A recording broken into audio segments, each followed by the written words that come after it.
So you just made Americans pay more for everything that comes from Canada because they showed a commercial you didn't like? That sounds like being a snowflake, if you ask me. They're posting, bro. I don't know if you're acting stupid or you're this guy DM'd me and asked me to debate. purposely just like misconstruing He's Deaf Noodles on Instagram, I think. what I'm saying. It did happen. Yeah, we had funding for things that are outside of the country for transgender balls, transgender plays, transgender balls. Yes, they exist. Of those people that are sitting in ICE detention facilities right now, how many do you think have been convicted of a violent crime? Well, 100% because they're all illegal. And they've had convicted of a violent crime. It doesn't matter. It doesn't matter. Hi, I'm Isaiah Martin. I'm a former candidate for the United States Congress, and I'm here today surrounded by 20 MAGA Republicans. My first surrounding claim is that Trump's mass deportation plan is making us less safe.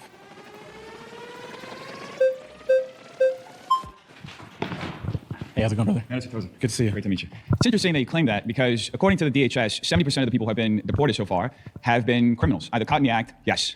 I'm surprised you're surprised. You ran for Congress and you don't know this? That's what those numbers said? That is 70%. The other 30% of people who went through the entire immigration process and had some sort of deportation detainer. So that is 700,000 people were deported like that. 1.9 million people self-deported so far. That's all DHS data. It's publicly available. You can look it up. So how are you standing for criminals? Is that what you're doing right now? Of interior removal, 70% of the people deported literally have not been convicted criminals. What are you talking about? That's according to DHS. That's according to DHS? Where are you getting your data from? DHS. What day? This is like just recent. What day?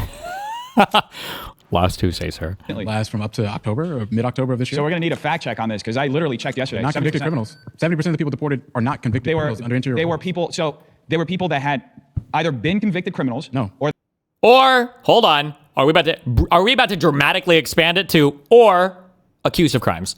They had. We're like at a stalemate because now you're claiming something. I'm claiming something from the same source. So 70% of the people that have been deported under interior removals are not convicted criminals, and that is a fact. That's not a fact. Got him. It literally is. It's 70%. I'm telling you, I looked at it. I think you got it upside down. At the end of the day, it is what's happening. They literally publish the photos of everybody who's being deported. So I didn't realize that they posted every single photo on Twitter. No, they published the majority of them, yeah. But there's data. Really? This is, yeah, I mean, you're hitting back at me. You're saying they with data deported hundreds of thousands of people and they post pictures of every single one? They're not posting. See, this is, what you're doing here is you're building like this false deflection around it. I didn't say everybody. I said they're posting photos of people who are being deported, yes. That means that they're deporting. They're posting, bro, I don't know if you're acting stupid or you're purposely just like misconstruing what I'm saying. Yeah. But here's my argument. Under Barack Obama, of those that were deported under interior removals, 92% of them were convicted criminals. Of that 92%, 81% of them were considered tier one, worst of the worst per se. I think that is something that makes us a lot more safe than literally roaming around to go get grandmas in CVS that speak Spanish or going to that construction on a job site. That's an absolutely false narrative because that's actually that's just what the facts say. I mean, facts just don't really care about you just see, this is common with what the left does. You guys just the left loves facts? No. That's kind of how that goes? Again, that's not what you guys do at all. For anybody watching at home, this is what they do. They get a piece of data, they fabricate a narrative around it, and then they try to sell it to you as the truth, when in fact it's not. So your data. Owned. He got owned. Sorry, you got owned. I came here with a piece of data. You completely rewrote it in real time. No, I gave you the facts. You completely rewrote it. I mean, I'm surprised you ran for Congress. You're one of the most disingenuous, dishonest people that I've ever met in my entire life. Jesus. I was literally taken aback for a second. I was like, how? Like, I looked this up yesterday. How is this guy sitting here lying so blatantly? You should be ashamed. No, seriously, dude. And I can see it in your face. No, you literally just sat here and lied. And you're like breaking down in real time. Breaking down. It's so incredibly so tell me, why are you so in favor of criminals being in this country? True. Good question. I just told you that 70% of the people that Trump is supporting literally are not convicted criminals for interior removals. I mean, I don't understand what about this. So you really buy into that narrative. That little grandmas are walking around. Oh my God! Oh, let's get grandma. Let's kick her out of the country. That's literally what they're doing. That's not what they're doing. Cite one case like that. Uh-oh. One case. Do you know a specific case? At the taco stand getting deported. Name all the deported people. There we go. There we go. You can't cite. Are you denying the fact that? No. I'm holding you to account because that's the narrative you're just running with, and then you can't cite a specific example. He should say, name one murderer that got deported. Who has the names? What I'm telling you. Again, this man is deeply disingenuous. Thank God you're out of politics. We don't need more lying politicians like you. What we don't need more lying politicians like you. I'm running for Congress too. I'm actually still in the race. Yes. In Hollywood, Glendale, Burbank, and Pasadena. We need people who tell the truth. We don't need liars like you. When this episode comes out and they show the fact check and you are miserably wrong, as you clearly I'm not going to be wrong. And they show this is going to be really beautiful when America gets to watch the fact that the person running to be your next congressman literally cannot read data. This guy's breaking down. He's like looking at the clock. Please get me out of here. I think I'm doing pretty You looked good. at the clock, dude. You're breaking down in real time. I can see your face is like twitching. I think I'm just chilling. You don't seem like it. Because here's the reality. Is that under Barack Obama, we know that we focus more on the convicted criminals. And you guys just aren't. I'm sorry that the numbers don't back up what you're talking about, but that's just the reality. They literally do. This is just going to be so beautiful because when they show this fact check, we're just going to, I guess one of us is going to go viral over this, I guess. Pause. How can a guy be so confident in something and be so wrong? I think we paused. Pause. Okay, well. Papa. This is going to be a great fact check, I will say. Hey, it's great to meet you. Good to see you, brother. going to start saying something that might not make everyone else like me, but I actually think you've been real honest during this conversation. Ooh, brave. And so, but I want to start with, I don't know if it's 30 or if it's 70% as y'all were debating, but even if it's 30%, shouldn't all of those 30% be deported? Here's the problem. Is that ICE has a certain amount of resources. Just like, for example, police officers. We have a lot of our officers focusing on violent crime. So when it comes to the limited resources that ICE has, I would say that it would make more sense to go after the worst of the worst violent terrorists that are in this country. We focus more on those folks under Barack Obama's administration, and I think that it makes more sense to go after those folks now. Because currently what we're seeing is an ICE is literally going to go get folks blanket across the country. It's leading to so many mistakes, like, for example, the grad student, the student that was a college student in Georgia that was literally detained in an ICE detention facility for 2 weeks, literally as a result of a mistaken identity. I don't think that that's something that keeps us more safe in this country. So can we start with points of agreement? I think that might be useful. Can we, regardless of how we get there, can we agree that those 30% who got deported should have been deported? The what? The convicted criminals? Convicted criminals. Yes. Which you said is 30. Someone said it was 70. Whatever. So we start there. Okay. So now we have to talk about the remaining, I'm going to say 70%, because I believe your stat. To me, it seems that those people are also making our civilization unsafe because they promote a culture of lawlessness. When you have a set of person, a category of person who is by definition an outlaw, they themselves have to be afraid of the police for normal things. And they encourage their friends then to be afraid of the police for normal things. And so you create a culture where people are afraid of the police because of things that have nothing to do with them. And so when these people are around, they actually make it such that the people near them can't be pro-police. And so if you deport the people who aren't criminals themselves, but who exist as a category of outlaw, and you remove this outlaw category, you no longer have this semi-enforced law situation, and then we can move to a place where we have fully enforced law. And so I think that we both agree that less crime is good, like obviously. And I think that the best way to get rid of crime is to police crime. When you punish criminals, they stop doing crime. But you need people to believe in the police. You need people to love the police. You need people to want to be safe. Do undocumented immigrants commit less crime than American citizens? I think that's probably true. But the problem is that if they get caught up in... So if they commit less crime, then how does that fill the narrative that you're referring to? For example, imagine I'm an illegal immigrant. I'm not. But imagine that I was. And some crime happened. In my opinion, the best counter to this is, like, you don't really care about a culture of lawlessness. You kind of do. You don't really care as much about this. You really do care about the particular laws we're talking about, because there are some crimes. Are traffic infractions considered crimes? There might be a different name for these. Like, if they don't write, like, an infraction might be just not even a misdemeanor, actually. But, like, there are some things where I don't actually believe that people gave a fuck about the constitutional arguments to the speeding cams. I think people just think that speeding cams are bullshit because sometimes you just want to speed, and it sucks if you get fucking caught speeding. I feel like that was emotionally where most of those arguments came from. Like, I have a right to confront my accuser. It's like, no, I just want to get a fucking ticket for going 60 in a 55. Okay, fuck this. Especially a 100% guaranteed ticket. Okay, fuck that. Because you'll hear people, and people complain. I feel like traffic infractions are one of the areas, I'm sure there are other things too, for maybe like trespassing or other things, where people will literally say, like, I broke the law and I can't believe I got in trouble for it. People will say some shit like, I was only going 59 in a 55 and he pulled me over. I was like, well, I mean, like, you were going over the speed limit. Why are you mad, right? Well, because, no, fuck that. Like, so I feel like that's why it's an important reason to fixate on the, what kind of people are we removing? Bad people that are murdering people, committing felonies, big misdemeanors, like violent crime and shit, probably good to get rid of these people. I think that's great. But, like, obsessively focusing on every single person that's in the country undocumented, like, is that really the best investment of resources? Is that really the best way to make the country safer? I don't know about that one, Chief. To me, I am less likely to call the police because I'm afraid that I could get deported. And same thing if I'm in a group of people and one of us is an illegal immigrant and crime happens, we are now afraid to call the police because of what might happen to our friend. And so this category of outlaw creates a culture of not believing in police. Let's see if we can agree on this. Okay. I support making sure that we can have a strong border in our country. I think that's fair. Thank you. Okay. I do not support violent criminals in our country. Yes, sir. I don't think the vast majority of Americans. Also, what this guy technically just gave an argument for, although he wouldn't agree with it, because you could walk him through that. Like, okay, so you think it's probably bad and it creates an environment of lawlessness and criminality if people are afraid to call the police just because they, their friend might be deported. Do you think it would be maybe for some cities then, if they chose to have a policing system that didn't necessarily turn people over to DHS, whenever they felt like they were an illegal immigrant, maybe then that would get rid of that bad incentive? Because what you've just described is a sanctuary city, that's what you're arguing for. But they would be, no, hold on. And they would reverse course on that, because they don't actually give a fuck about the safety argument. They don't actually care about the safety argument. Because also, having a sanctuary city is more likely to work, like, obviously, because you do the thing and then that's it, versus we're going to deport every single illegal immigrant in this entire city, right? That's probably never happening, Or even like 50% of them, or even 20% of them, apparently. Let's do. I also support making sure that there's a pathway to citizenship for those that are here that are undocumented. So the question then comes, what do we do with the limited resources that ICE has in front of us? I personally believe that we should be more focused on convicted criminals, violent people that are in our country. But when we have a system in which 70% of the people that are literally detained by ICE itself are those that have not been convicted of a crime, 47% of those people have not even been charged with a crime. They're just people. 53% have been charged with a crime then? What? So 53% have been charged with a crime then? No, that's not what I just said. 47% haven't been charged. 47%. Oh, so what percent have been? Yeah, 53% so have been over charged. half are charged with a crime. Yeah, if you look at what the 47% number before Trump got in office, it was around 10%-ish. Okay. Right? So what I'm saying is that we should be more focused on rounding up convicted criminals in this country, people that are going to be doing things as it is. So would you agree on giving more money to ICE to go get all the convicted criminals? But that's not really what's happening, right? We're already paying. We're literally spending more So money on much ICE this year money. than the Spanish military is on their entire thing. Unbelievable. And we're seeing the results. Well, that's Spain. Well, but I'm just saying. Well. Sorry, hold on. If you're European, you don't understand that. He thinks that Spain has a population of like 500,000 people, probably.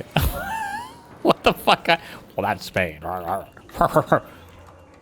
Like, I don't want to talk about the Spanish but come on. I mean, that's an entire military. It's not 1453. I mean, but that's an entire military, right? What I'm saying is, sure it's more than what I'm saying is that it doesn't make sense to me that we're spending all this money and 70% of the people that we're deporting, right? So at the end result, right? Not just the folks that are detained, the end result of the folks that we're saying, okay, we're going to get you out of here. 70% of them have not been convicted. So can we address the and I think fact that's an that issue. having a category of person who is an outlaw, who cannot rely on the police, makes the entire neighborhood unsafe? Because what's happening in this country is that those people that are undocumented are those that commit crimes at a low rate. Here's the real thing. Wait. Because here's what really missed what I'm because talking about. here's what makes us less safe. Here's what you missed, What babe. makes us less safe in this country is going and having someone to do these complete raids, and you go find these mistaken cases of identity in which American citizens have been detained. Tragedies, everyone. Every single one of them. And those are at an increase. All 10 of that them. makes us far more unsafe than what the thing that you're talking about. All in these policing policies is always going to have mistakes, but if you want to claim that just those because situations have increased. Well, because policing has increased. So what's happening in this country is that what you're focusing on rounding up people that have not been convicted of a crime. Who are a category of outlaw. and as a result Can you of that, address the you fact lead that to those American people make citizens neighborhoods more being unsafe? No, I'm all not gonna say that policing at is all. always going to have some accidents, and they're all terrible, and they should all not happen. But if you're going to have a system, you're going to mistake sometimes, and they're all bad, and I'm opposed to all of them. But I'm talking about, first, we agreed on the 30%, which is a huge point of agreement that I think we need to elevate. And then on the 70%, these people cannot be regulated by the system in the correct way. They do not trust the system in the correct way. They definitionally, by the status of who they are, make the neighborhood less safe because it makes so everybody in the neighborhood can't rely on the police or their friend might get deported. So you have to remove these people in order to get rid of this semi-enforced, semi-category of law. You have to do that. Do you not believe that? Are you saying that neighborhoods that have high percentages of undocumented people are oftentimes some of the most violent neighborhoods in cities? Is that what you're saying? That might be the case. I'm not sure. It probably would be the case, true. but that's not what I'm If trying you look to at say. cities that have higher percentages of undocumented populations, those cities oftentimes have lower crime rates. Yeah, I'm not sure if that was the case or which way that would go. But I'm telling you, you have to address this category of outlaw. I don't know why we're going in circles here. Do you not believe that? Because I don't think that the argument that you're making really has anything to do with the root of the issue. The root of the issue. The root of the Safety issue. of The root of the issue is about safety. Yes, and if we have the fact that our ICE, as it stands today, is more focused on rounding up people that have not been even accused of a crime instead of violent terrorists that are in this country, violent people in America, I think that itself makes us less safe. Because here's who's celebrating: the people in this country that are doing wrong, because they know that people are more focused on going to a Fiesta or a grocery store or a Home Depot or a place of work or a plant or somewhere else You to think round up criminals people. are celebrating this? I would say so, because they're literally being rounded up at a lower rate. Pause. You've been voted out by the majority. It's great to talk with you. Thank you. Thank you, sir. Thank you. Hi, Daniel. Hi, how are you? One of the issues that Trump mainly went on was immigration from both sides. And Public mandate. I find disingenuous the selective outrage to what makes it safe. What do you mean by that? Well, we have tens of thousands, if not hundreds of thousands, of children missing and not accounted for since the open borders. We have Hundreds of thousands of children. Again, scale. Hundreds of usually a single child murder, depending on the circumstance, can capture national attention. Okay? Hundreds of thousands of children? That's a huge number of hundreds of thousands. $150 billion spent from American taxpayer dollars to house and educate and give welfare to illegal aliens. This takes away. Give me an example of that. Well, I mean, just look in New York, the $12 billion spent on housing immigrants in hotels. Just alone in California, $23 billion was taken away from our educational system to support illegal immigrants. Is that safe for the hardworking American, for the veterans who have to wait behind illegals who get fast-tracked in their health care? Is that safe for them? What? When they say fast-tracked in their healthcare, what the fuck are they talking about? Like, if you go to a hospital, is it like this motherfucker that fucking can't even speak English just got his free testosterone checked at no cost because of the amazing healthcare that's like what are we what kind of healthcare are we talking about? Like, my guess is going to be, if you're an illegal, probably some of the only healthcare you're consuming is like going to the fucking emergency room.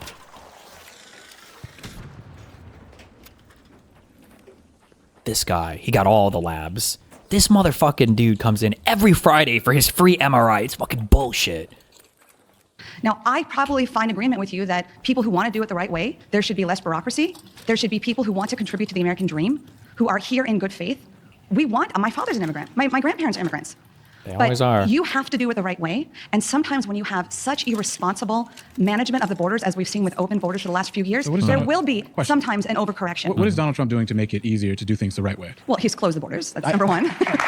Clappa. So Whoa! what is he doing to make it easier to come across the border the right way? He hasn't. Well, done he's anything. making new policies Like where which well, ones? he has Like to what? ensure that He they're hasn't actually done asylum seeking. No, it's not what I asked though. What is he doing to make it easier for? Because you just said that you support making Legal it easier immigration. for legal immigration. Yes. Right? I think That that we is. all That- probably should agree with that. No, What is he not doing to really. advance that goal? Well, Only the white first thing you do is you have to cut off the huge drain of You've said that. open border Now- policy where That's not what I asked you. okay, What has he done to make it and I easier to think immigrate? Can you just here- tell me the one theme thing? here One today is Nope. he's shut Nope. the borders. That's not what I asked you. But that's a major thing. You I asked have to what start at the specific root cause thing and is go he from doing there. Well, to I make mean, it easier for people to legally come into this country. well, I know when he was in the first term, he I'm had not the Remain in talking- Mexico policy. I'm not sure of the exact policies, but what he's doing is nothing. working. He has Nothing. Again, you're skirting away from the issue. So nothing. Americans Nothing. put Trump in office because So they if a saw central if pillar- Kamala was still in office, we would have open borders and it would be even more unsafe. If a central pillar to Kamala. your argument is making Kamala. it easier for legal immigration into this country, and you cannot tell me one specific example of anything what he's I, doing what for I, people what to I come said across was, legally, what and how does any you're of that turning make my any words sense? around. I do think it should be easier for the right people to come in legal So then ways. what is he doing to advance that? But again, Nothing.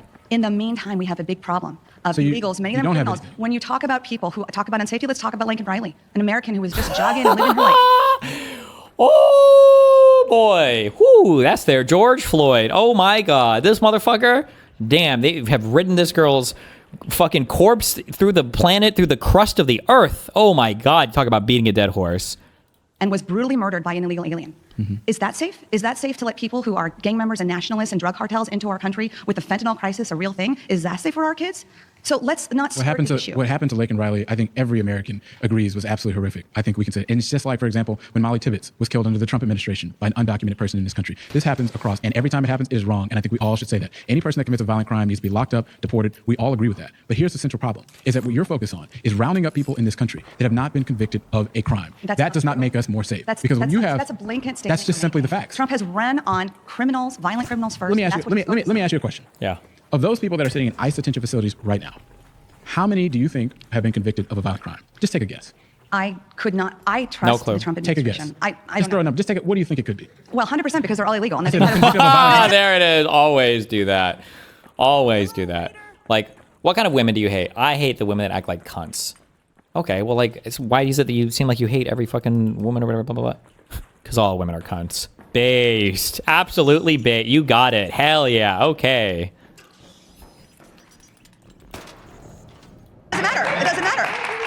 I said, how many have been convicted of a violent crime? Matter. Why have they not filed the papers? Why I are they just taking advantage of the asked system? you. Yeah, It just fill out doesn't the matter. papers. It's so percent easy. Of these, 100%. You think about only Because if they're there only illegally. 5% of the people in ICE detention facilities today have been convicted of a violent Are they crime. here undocumented? 5%. Are they here undocumented? 5%. 5%. Are they Not here all of them. undocumented? Wait. Are they here undocumented? Not all just of them. screams about what people are seeing in this country. You literally believe that 100% of the people If in they're ICE detention facilities undocumented- have been convicted of a violent crime. Okay, Only not violent. 5%.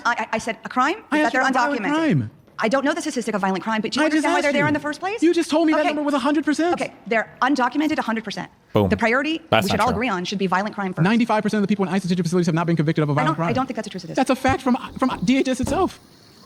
I don't. Pause. You've been voted out by the majority. Please take your seat. Got him.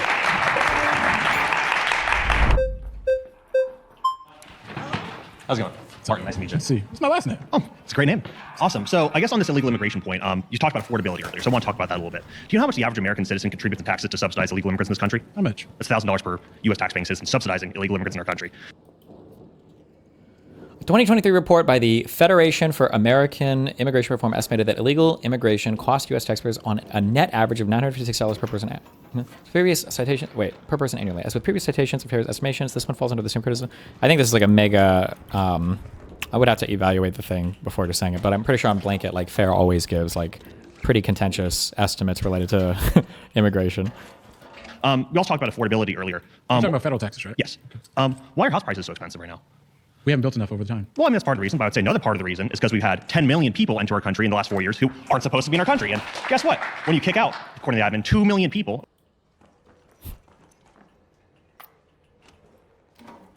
So these motherfuckers are broke, lazy, coming to a country, but they're also buying up all the houses? Over this first year, we've had housing prices fall this quarter. Why do you think housing prices have fell this Over quarter? the last few years, right? Let's just say over the last 4 years. What do you think the majority of housing inflation happened? 1 years. Tell me. 2021, 2022, as a result of that? Probably. We know that, but we know our highest years for immigration into this country were after that. Well, so the results is that we saw in the time period in which we had the most illegal immigration coming into this country that was not coincided with the increase in housing prices. Well, can you explain to me why housing prices have fell this quarter? What policy change has been brought about besides kicking out millions of people? Because here's the root of the issue. is that when you look at, for example, what immigration as a whole, whether it's illegal immigration, whether it's legal immigration, we know that accounts for maybe 1%, maybe 2% of total housing inflation. The rest of it is the fact that we literally have not built up to the demand that we literally have in the country. I agree on that. That's the overarching point. 100% we should be building more housing. So that's the reason why housing has gone up for a long time, no matter what it is. No matter, the facts are, in this country, we have not built enough housing. Sure, but removing 10 million people would also do a whole hell of a lot to decrease the supply of people that are competing for housing. Well, we also know that of the people that build those homes, 50% of those people are those that are immigrants into this country. So if you go and you round up specifically these people, you're also going to be able to build less housing as it currently stands. Okay, so why have housing prices fell this quarter? The only policy change we've had that can relate to housing prices is people getting kicked out of our country. That's not true. What federal housing policy? Like for example, in the city of Austin, they use federal funds, for example, to do something that they called it was a big housing initiative that they had. It led to rents declining for the first time in a long time, housing prices declining for the first time in a long time. Sure. That was because they put pro-housing policies. Yeah, it's the exact same thing in Minnesota. What's happening in America is that more cities are coming around to understand that the more housing that you build, the lower that leads for regular people. That's what's happening. Because if you look at, for example, the rate of increase, the way that it's stabilized and the way that it starts to go down, it follows a trend of more cities adopting pro-housing policies to build housing all across America. And that's a fact. No, I mean, sure, like I said, I agree that we need to increase the supply of housing. But let's also go back to my point on how much American citizens are subsidizing illegal immigrants. Do you think it's a good thing that the average American is subsidizing $1,000 a year out of their taxpayer money to fund illegal immigrants? What I don't think is a good idea is the fact that we're paying way more for that, for billionaires to go sip on pina coladas on private jets. 80% of Americans had their taxes cut by That's what's happening in America right now. Yes, 80% of Americans. That's in fact check. 80% of Americans had their taxes cut by the One Big Beautiful Bill for middle class Americans. How so? $80,000, $100,000. I think it was around $1,000 to $2,000. What happened to the tax rate? It went down. It did? Yeah, for 80% of Americans. The tax rate? Yeah. Tax rate didn't go down. Yes, it did. Tax rate didn't. That's in fact check right here. 80%. The tax rate? Yes, the effective tax rate for the effective tax rate. Yeah, the tax rate for Americans. This is a game that Republicans always play when it comes to, it just depends on how you want to say it. Technically, no, I don't believe the tax rates changed. They just made permanent the tax cuts from the Trump Tax Cuts and Jobs Act. But Republicans will talk out both sides of their mouth when they want to talk about this. Because when you say things like, well, didn't this increase the deficit rate? They'll say, oh, no, it had no effect on the deficit whatsoever. Because they're already factoring in the cost from having those tax cuts being made permanent. But then when they talk about, so did you give Americans tax cuts? Oh, yeah, we did. We gave them all the taxes. Like, okay. And then I think they added a few things around the edges, like the no tax on tips if you make under 150K, and maybe, I don't know if they did the no tax on overtime, right? If you make under a certain amount for whatever bullshit, so. Went down. Do you disagree with that? Well, because that's not what happened. What happened was maybe an increase for standard deduction and some other things. But a lot of those policies, and I just want to make sure this is very clear here.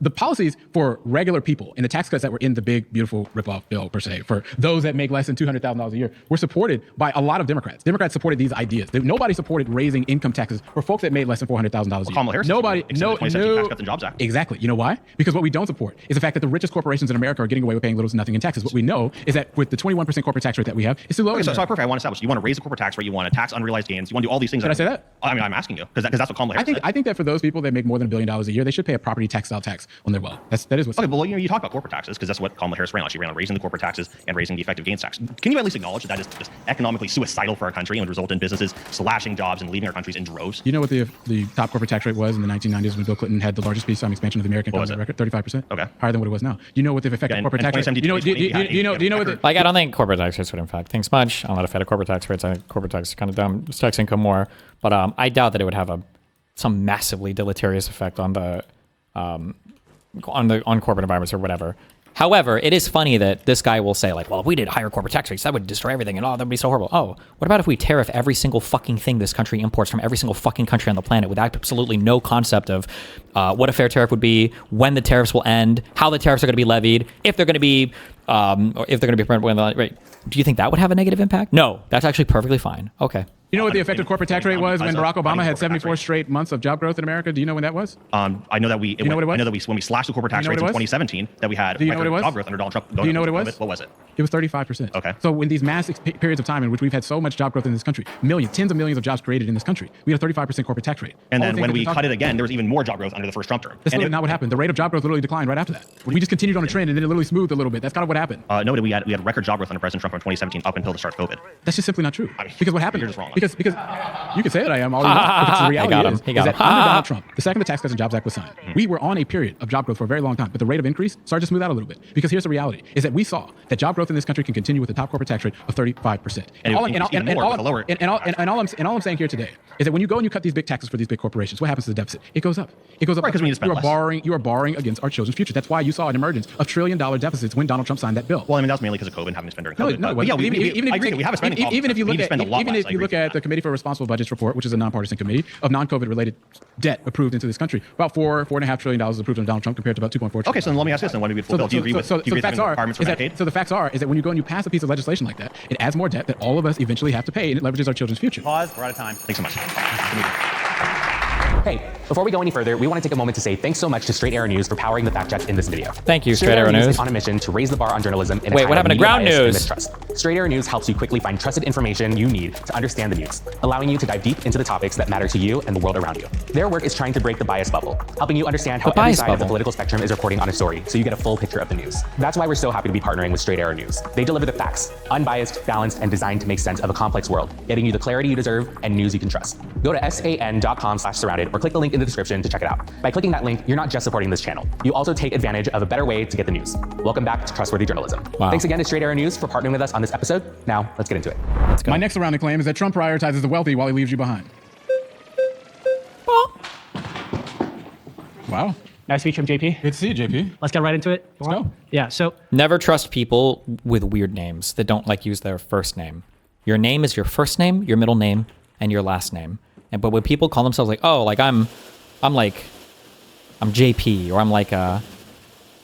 Sometimes people like use like a first name and middle name, like, oh, I'm John Paul or whatever. Really, your first name is John Paul? No, my middle name is Paul. Or, I don't know. People use John Paul. Like, why? Just first name, like CJ. Why? Just, what, don't you have a name? That's weird. That's weird. Just use the first name. That's your fucking name. Okay. They wanted to give you a different name, then they should have given you a different name.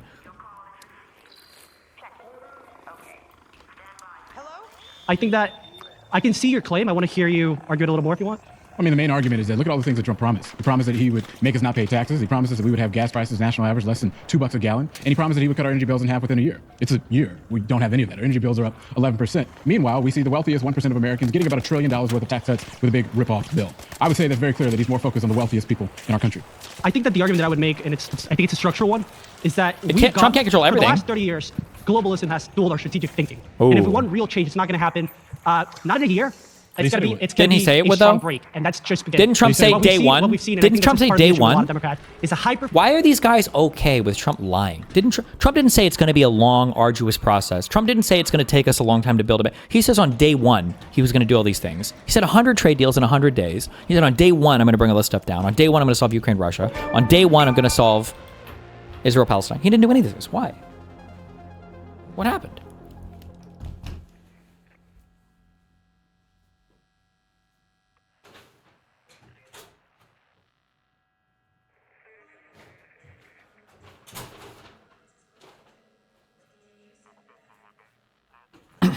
Really makes you think. It really gets the noggin jogging, in my opinion.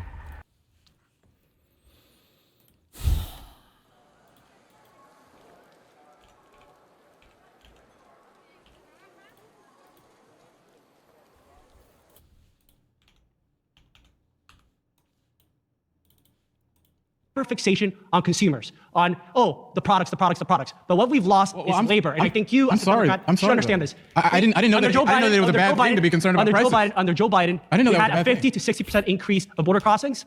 The illegal immigrant population, you can fact check me on this, Jubilee, but I think it almost doubled. It's like 10 million people came into this country. That affects working class Americans. Democrats don't care about this policy. The reality is that Democrats will be, tariffs are a tax on consumers. But what do you say about the workers in America that have lost their jobs? Millions and millions of jobs that have left this country. If you think this is going to change in a year, then you're wrong. We need policy that's brave and courageous, and that's what we're seeing with Trump. First off, the unemployment rate is higher since Trump has taken office. The unemployment rate I don't really know what you're talking about. This last quarter, we had a 4% increase. I think that we should stay focused on the fact that much more I than did the last not year's Biden know administration. that it was controversial. When Trump got elected the first time, the economy went up. You guys said, it's because he's benefiting from the Obama economy. But now that it's the first year and the economy is starting to lift up, you guys starting to lift up. You guys don't say the same thing. Is inflation going up? What are you talking about? Do you remember Joe Biden's presidency? What do you think happens when the government expands and continues to spend? Let's millions of illegal immigrants in and does nothing.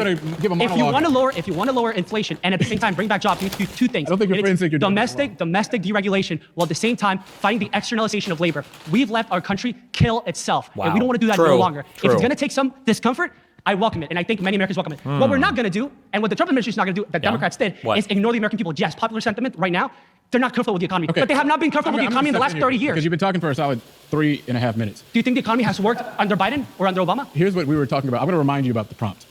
The idea in front of us is that it was not me that put these expectations on Donald Trump. Trump said it himself. He said that he would cut our energy bills in half by a year. He said that he could just go walk into the Oval Office and get it done. And what's happened we're exporting more LNG now than ever before. It's beginning. And right, 11% up is a lot different than 50% down like what he originally promised. Trump's not delivering. Why don't you like about our current energy policy? Why is it that you cannot? The Democrats are the ones that constrain energy. The Democrats are the ones that constrain pro baby drill. Pause. You've been voted out by the majority. Please return to your seat. That's fine. I like you guys' energy. I will say that. Oh. You're back.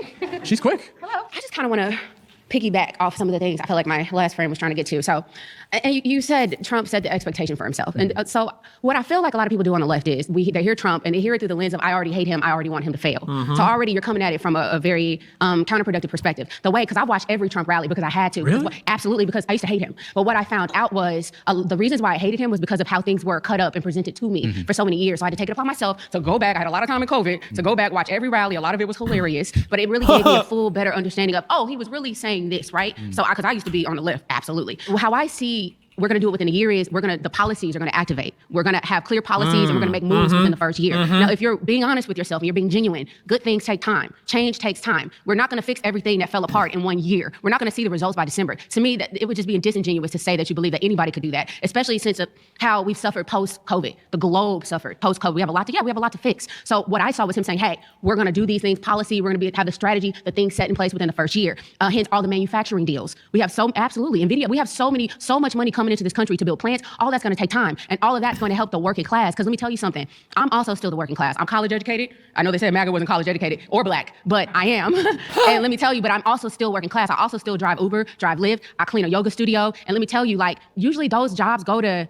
and no offense, but a lot of illegal immigrants. To be, let me stop you. So first off, I acknowledge that you work hard, right? That is a lot of work, and I want to salute you for that. But the reality is that a lot of people in this country listen to Trump rallies, and they heard him say specific things, and that's what informed him that's what informed them to go and make the decision to vote for him. The reality is that when you make promises, you're going to be graded on whether or not you keep them. And the reality is that he promised that he would cut our energy. Why do these people talk like this? I would have walked away if anyone decided to start a convo like this. I can't prove it, but part of the Tesla shit recently, where they said they're cutting back on, I think, all their car models except for one, the Model E or something. I think that we've already had, maybe 4 or 5 years ago, I think we've already had these kind of like cyborg people who have, skin, they look real like the Terminators or whatever, who have already been implanted in society, who make videos and stuff. And there is this very specific archetype of these people. So you have to be some kind of minority. Usually black, but it can be another type of minority, deaf, or like a woman or whatever. Usually black, sometimes women. I don't know if they ever do white women.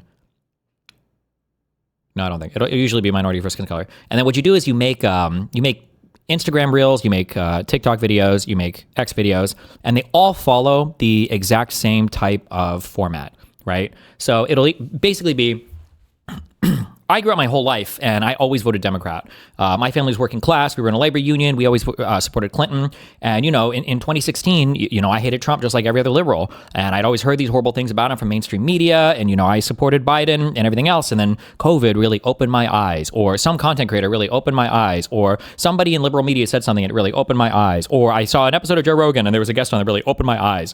And then when he did that, I went back and I looked through all of the old Trump stuff and I actually realized Trump was actually speaking truth to power more than I ever realized at the time. And that everything he said came true. And actually, he was doing things to help working class Americans. And he's a really funny, down to earth guy. And now going forward, I'm actually like super MAGA. And, I'm not biased. I call the shots fair, and Trump's not perfect and blah, blah, blah. There's like this weird archetype thing. And it feels like almost like robotic. And there are so many random, they don't pop up on my thing. I have to be on my other fucking Twitter account or whatever, where for whatever reason, I know there was a time period where I was scrolling getting these. I think it was around when I debated that Kaizen guy, because I was looking at some of his X reels or X videos, where there's like this, it's just this copy-pasted archetype for a minority figure that has the exact same backstory that's now like a complete and total MAGA dick suck on everything. And they try to present themselves as a super impartial, super fair, like I used to be brainwashed and now I've been broken out of the plantation and I'm going to tell it real, like how it actually is, whatever. And yeah, this woman is 100% that archetype. I don't know why. It's incredibly fucking annoying, but whatever, yeah. I think they're cyborgs. bills in half. That has not happened. It hasn't even remotely. Have you seen on Twitter all the people blaming Trump about the gas prices? They're low. They're not low here. Hold up. Yeah. The energy bills are up 11%. That is a fact. But the national average for gasoline in this country is literally almost the exact same as what it was a year ago. I know, but it's about 5 cents less. But even if you compare it by state, I feel like a lot of Democratic ran states are suffering. It's an average. Okay, but that includes all the Democratic states with huge populations. How's an average calculated? You calculate everybody together and then you divide it. So were Democratic states included in the average last year? Absolutely. So they are included this year. Okay. So why are you mentioning this is some new phenomenon? Okay, what I'm Blue saying states were in there last year as they are this year. So and this year, gas prices are, if you compare it between this week and this week last year, no, but it's they're only lower 5 than last cents year. lower. But they're and lower it was than Trump last year. that promised that he would have these gas prices. But the prices are lower than last year, dude. There are so many people thanking Trump right now on TikTok. Just look for it. I know you don't want to look for it and you don't want to see the truth, but just look for it. It's so many people taking pictures of the gas prices in Texas and Louisiana going, dang, I ain't seen gas. It's $1.19. I done seen that so many times on TikTok, bro. I promise to goodness, all you got to do is go look for it, baby. You can look at the average. That's what I'm trying to tell you. You can look at the average. But I'm telling you, real people. Because facts are over feelings. That's how things work. It's reality. Facts don't care about feelings. Reality. That's how it goes. It's reality. And the reality is that the national average for gas is literally only 5 cents lower than what it was a year ago. And Trump said, so it's lower. So it got it lower. Trump said that he was going to have it less than $2 a gallon. It's going to keep dropping. Is that lower than $2 a gallon? But it's lower. There's progress. So you're going to celebrate 5 cents? Yeah, I'm going to celebrate anything that's lower. Yes, but it's going to keep going. I'm not in my ego, bro. Says who? You're coming at this in your ego. In my ego because I'm looking at the facts? No, I'm coming at this as an American who wants to see everybody prosper and succeed. So here's what's not prospering in this country. The fact that people are seeing real wage growth in this country, literally half of what it was last year. The people in this country that are literally watching. Are you talking about unemployment? What? Are you talking about unemployment? Do you know what real wage growth is? Absolutely. What is it? But I'm saying. Okay. She doesn't know. Right. Wage growth as in how much we're making as Americans. Like if the money we take home is growing. Inflation, that's what you mean. Yeah. Growth. Right. How they make that determination. Right. And if you look at that number with everything together, yes, it's half of what it was last year. Okay. But I'm saying there are so many different factors that contribute to that. Foreclosures are up. Absolutely. People cannot afford to live. But literally, this was last year. This has been happening since the pandemic. You had a president that ran for office saying that all he had to do was to get in office and he would fix every problem in America. And the reality is that hasn't happened. Now you're coming back to we want the magic wand. You guys ran on having the magic wand. You guys didn't run nothing. Like, what are you talking about? You're literally that's what we were talking about. Like, literally, there's no magic wand. You've been voted out by the majority. Please take your seat. Thank you.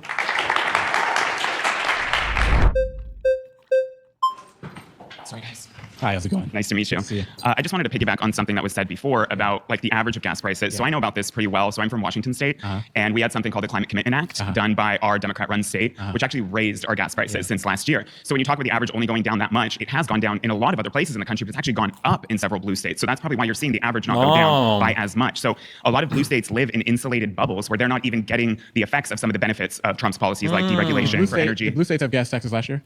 No, it was a new. Well, what we had is the CCA was introduced from 2022. The people tried to repeal it through an initiative. We gathered almost 2.4 million signatures, and it was declined by the. Did blue states have gas taxes last year? I can speak to my blue state. Yeah, it was a new gas tax that we tried to repeal. Blue states, as in California, Washington, other places, have had gas taxes for a long time, and they literally were in the national average last year, and they're in it this year. If you look at states like Texas, for example, that's a state that does not have this particular act that you're mentioning. Gas prices might be lower by 10 cents, 7 cents, 8 cents, something to that degree. The reality is that Trump promised nationally that he was going to bring the national average of gas less than $2 a gallon. That has not happened. But here's what he has delivered on. Here's what he has delivered on. Trillions of dollars, $3.4 trillion worth of tax cuts, $1 trillion of which flowed to the wealthiest 1% of Americans. He can keep promises to his rich donor friends, but he can't keep promises to people like you. I'm more and to concerned me, with, I think that's the reason why Republicans are struggling across this. I don't really care if the rich are getting richer as long as the middle class and lower class are also taken care of. I don't believe in this whole idea that it's a zero-sum game and that in order for the poor to do better, the rich have to do worse. Is that what I said? No, but that's kind of what you're implying because we weren't even talking about. That's not what I said. We're talking about what affects people like me, right? Well, so gas prices affect people like me. What affects people like you is that Trump has not delivered on his whole promise of just wiping a pen on a piece of paper and then lowering people's gas prices. What he has not delivered on is the fact that literally people have their energy bills that are going up left and right. Inflation is going up. Food prices are going up. And in my Democrat-run state, they voted to increase everywhere across this country. Right. The reality is that you guys ran on an agenda. If you want to LARP as poor people, gas prices are not the thing that fucking poor people ever fucking care about. They might say it because they're retarded, because poor people are retarded. I love them. But it's rent, it's your car payment, and if you have kids, it's childcare. There's never in the history of all of fucking working poor kind been like, last month gas was $2.50 a gallon. It went up. It's $2.65 a gallon. My shit is fucked. I can't afford to live. Oh my God, my fucking life is fucked. It's just not. It's just the most retarded fucking obsession. Americans are obsessed with like low gas prices. But like, if anybody's had parents who are like this, my grandparents are like this. Americans are so retardedly obsessed with gas and gas prices. They'll be on some shit. I remember my grandparents used to do this all the time. It'll be like $1.95 gas at like the Amco. But if they go, like 5 minutes down the street or whatever, they can get like gas for $1.93. And it's like, I'm sorry, how many gallons are going in your station wagon? You're putting like what? I don't know, in a station wagon, like 15 gallons of gas. How much money? You're saving 30 cents. Was this worth the 5-minute drive? Really? Like, it's fucking retarded. Americans have this retarded obsession with gas prices. It's like the dumbest thing. But it's like, in the grand scheme of your finances, it's not the thing that's fucking you is going to be rent, especially if it increases. It's going to be car payments or car fuck up, and then stuff related to childcare, because daycare and shit, that shit is expensive. You ran on an agenda of lowering people's prices, and you did not. Okay. You didn't do that. Oh, but we didn't do that across the board. Okay. No, you didn't. Well, That's when what a you look national average is. Sure, I understand that, but you're completely ignoring the factors that come into play in those individual states. In my state, just like they voted to raise the gas tax for the gas you fill up in your car, they also voted to increase the gas for your natural gas that you use to heat your home. That affected small businesses. That affected immigrant small businesses more than anybody. You're not listening, actually. Because I'm not talking about as soon as I gas tell you prices something that actually affects the because average and middle, it's irrelevant? Middle class is irrelevant? I never said that. Well, I'm trying to talk about what affects the middle class, and you're talking about billionaires and tax breaks. Because here's what I said. Okay. What I said was that the national average is comprising of all 50 states. Sure, I get what an different average is. states have different policies. And the reality is that some of these states that you're mentioning literally had gas taxes last year as well. They were also included in the average that Trump was lambasting, saying that it was so high and that he was going to get into office and completely change that. He said States that. have So state the rights, reality, Trump just can't come into a state well, that and was say, his promise. Okay. That's what he said. Oh my God, he's saying Maybe he should have thought about promising something that he couldn't deliver on. Okay, sure. Every politician should think about that. What So then politician that's has what we're delivered on talking everything about. that they've done? That's the realistically. point. So the point is, you're harping on this one thing and avoiding the actual thing that states are being mismanaged by Democrat-run states, from the governor down to the Senate to Congress and mayors. I just won an election up in Snohomish County in Washington. Shout out, Aaron. And we won, one of the only Republicans to win in our state. And we did that by communicating to the people and actually figuring out what they want and being an open book and not being this insulated, we know better than everybody and we're going to try to, manipulate your life into what we want it to be. That's not how it works. what were some of the things that you guys promised? What we promised? We promised to actually, we didn't make any promises to any sort of like donors or builders or anything like What that. did you say that you would do in office? That we would listen to the people and that we would, What does that mean? the biggest complaint about people was permitting. Permitting takes too long, and people were complaining about housing, that too much multifamily housing was being built. Well, guess what? If you make permitting so long and arduous, builders only want to build multifamily because it's going to take years for the permit to go through. They're not going to get their money back unless they make this building a multifamily thing. Right. So if you were to be in office, I'm sorry. This might be like advanced Pacific Northwest Republican dog whistling. Why would you not want more multifamily housing? Is it just because of like Hispanic people breed too much and have too many kids, or what? Why would you not want multifamily housing? You have to have all those single family homes clogging up all of your fucking geography. Uh-huh. And you didn't deliver on that. Sure. What would you think? I would want to be held responsible for that. And I criticize Trump for that. I'm not here as a sycophant. Should be held accountable if they don't deliver on what 100%. That's what we have elections for. Absolutely. Yeah. So the point is the whole reason why we're having this conversation is because you guys, the Republicans, have not delivered on what they said that they would deliver. Food prices are up. Energy bills are up. Everything is up. Yeah, the energy bills and gas prices are up in my state because of Democrats. Because the point is that like, that's just facts. We're talking about national averages. This is rhetoric. This actually means so little. So it means so little to that person that goes to the grocery store and realizes that they can't afford anything. It means so little to the person who's losing jobs left and right. It means so little to the person who's seeing $2 gas in other parts of the country and they're paying $5.25 a gallon. That's who it means a lot to. Okay. It means a lot to the people that are single moms needing to like go take their kids to the doctor's appointment. What state are you referring to that's paying $2 and something a gallon? Like Oklahoma, Tennessee. I said in Arizona, I paid $2.80. In Arizona, okay, if you look at the state average for Arizona, it's about maybe 10%, maybe a little bit lower, but it's not. But we don't even know that. But we don't even know that it did lower, but just not as much as you wanted it to lower. Because that's what you. I don't get what your point is. Because that was your promise. I don't get what your point is. That's what you. Arizona's right now seems like slightly above the average. At $2.90 a gallon is the average today. Today's Arizona average is $3.09 a gallon, so a little bit higher.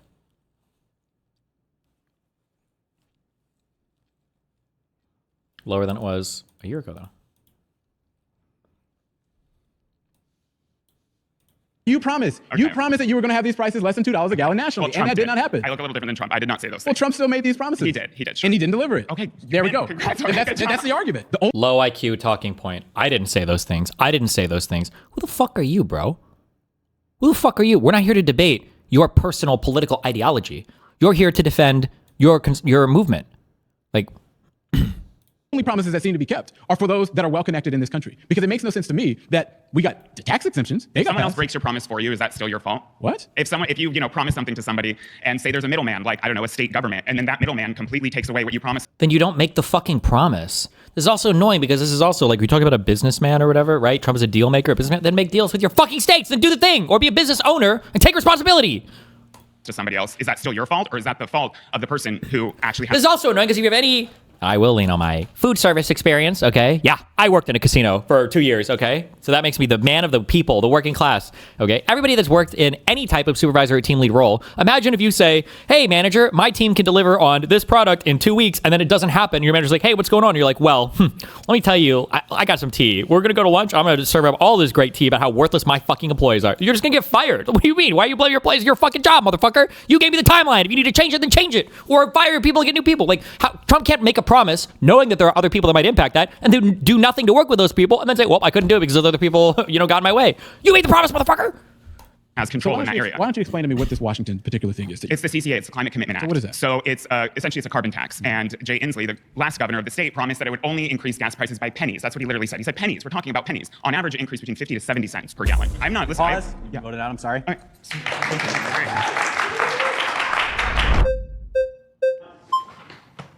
Isaiah. What's up, brother? Oh, Robinson. Thank you. Hey, man, I'm going to be honest. Everything you said up here sounds really disingenuous and one-sided. Where were you when Joe Biden's inflation raised to 9%? Where were you? Why did that happen? What the fuck? Joe Biden's inflation. He should just ask a million. I just want to hear this over and over again. You should make the whole conversation. What do you think were the big things that led to Joe Biden's inflation? Government spending. Oh, so why was the government spending there? Liberals wanted to spend money. Why? What was going on? You when Joe Biden's gas prices were $8 and $9? Where were you when the middle class was forced to stay inside and was forced to shut their businesses and the richer got richer and the poor got poorer? That was the real disparity. Stay inside? Businesses closed down? Whose presidency was that again? When did that happen again? There. And now you're sitting here complaining 9-10 months into a presidency about how he hasn't done what he's promised. Give the man a break. We just came out of the worst economy that's ever existed. 2.7.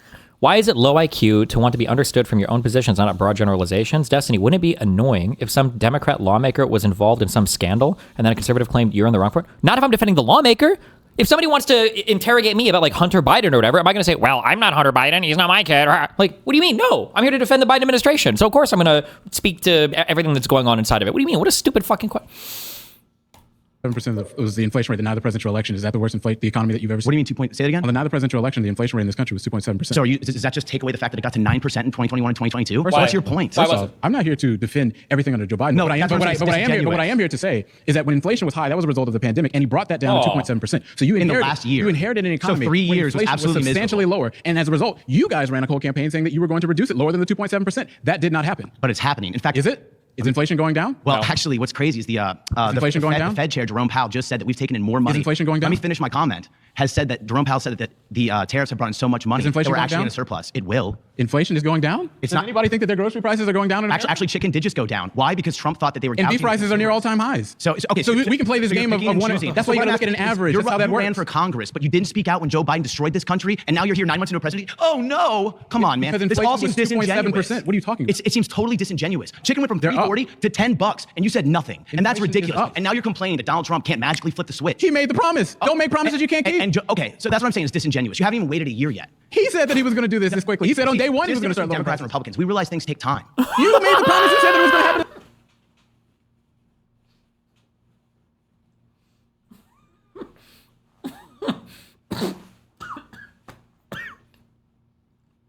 This man is trying to fucking kill me. We realize things take time.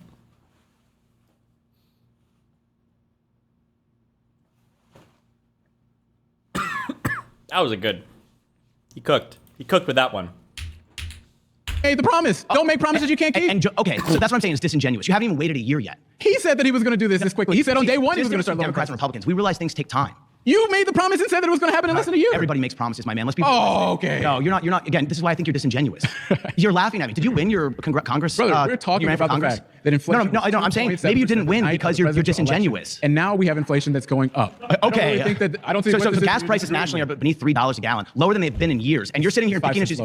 Again, you're complaining that it's 5 cents lower. And going back to my man's point right here, Gavin Newsom also introduced a new tax this year that raised prices again. So when you have Democrats that are counterintuitive to the success of this nation, they're destroying it, not Republicans. In fact, every single judge that sued Donald Trump. So why have we not seen similar increases or decreases, for example, in Texas? Texas hasn't seen. Texas just got under $3, I think. People are talking about it right now. It was less than $3 last year, the state average. The state average was less than $3 last year. We'd love to see the Jubilee fact check on that. And I will be correct. Okay, He's right. Rip. I hope you're right. But the national average is below. It's 5 cents below what it was. We're in a good. You said it was going to be less than $2. That's what Trump. I didn't say it. Well, that's what Trump said. Okay, let's get there. But it's really counterintuitive when you have Newsom, the guy from Washington, adding taxes on top of the gas to keep it high. It's almost like they're doing it on purpose to make sure prices don't come down. Oh, they're intentionally. Oh, so you get it now. You get it. Intentionally raising prices? Absolutely. Oh, this is hilarious. Why is this hilarious? What's hilarious to me is watch anybody think about intentionally raising prices when your central policy is tariffs. Nothing raises prices like tariffs. The argument was that Trump is raising people's prices. No, it's a fact. You can say it for whatever reason you want, but he's still raising prices. Out for the middle class. You just changed your argument.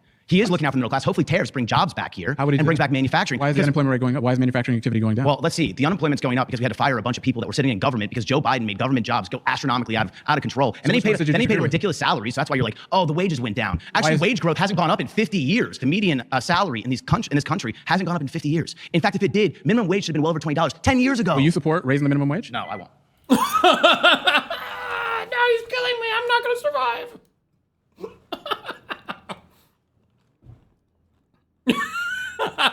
Fuck, I'm not gonna make it. I don't know if I'm gonna make it to this video, guys.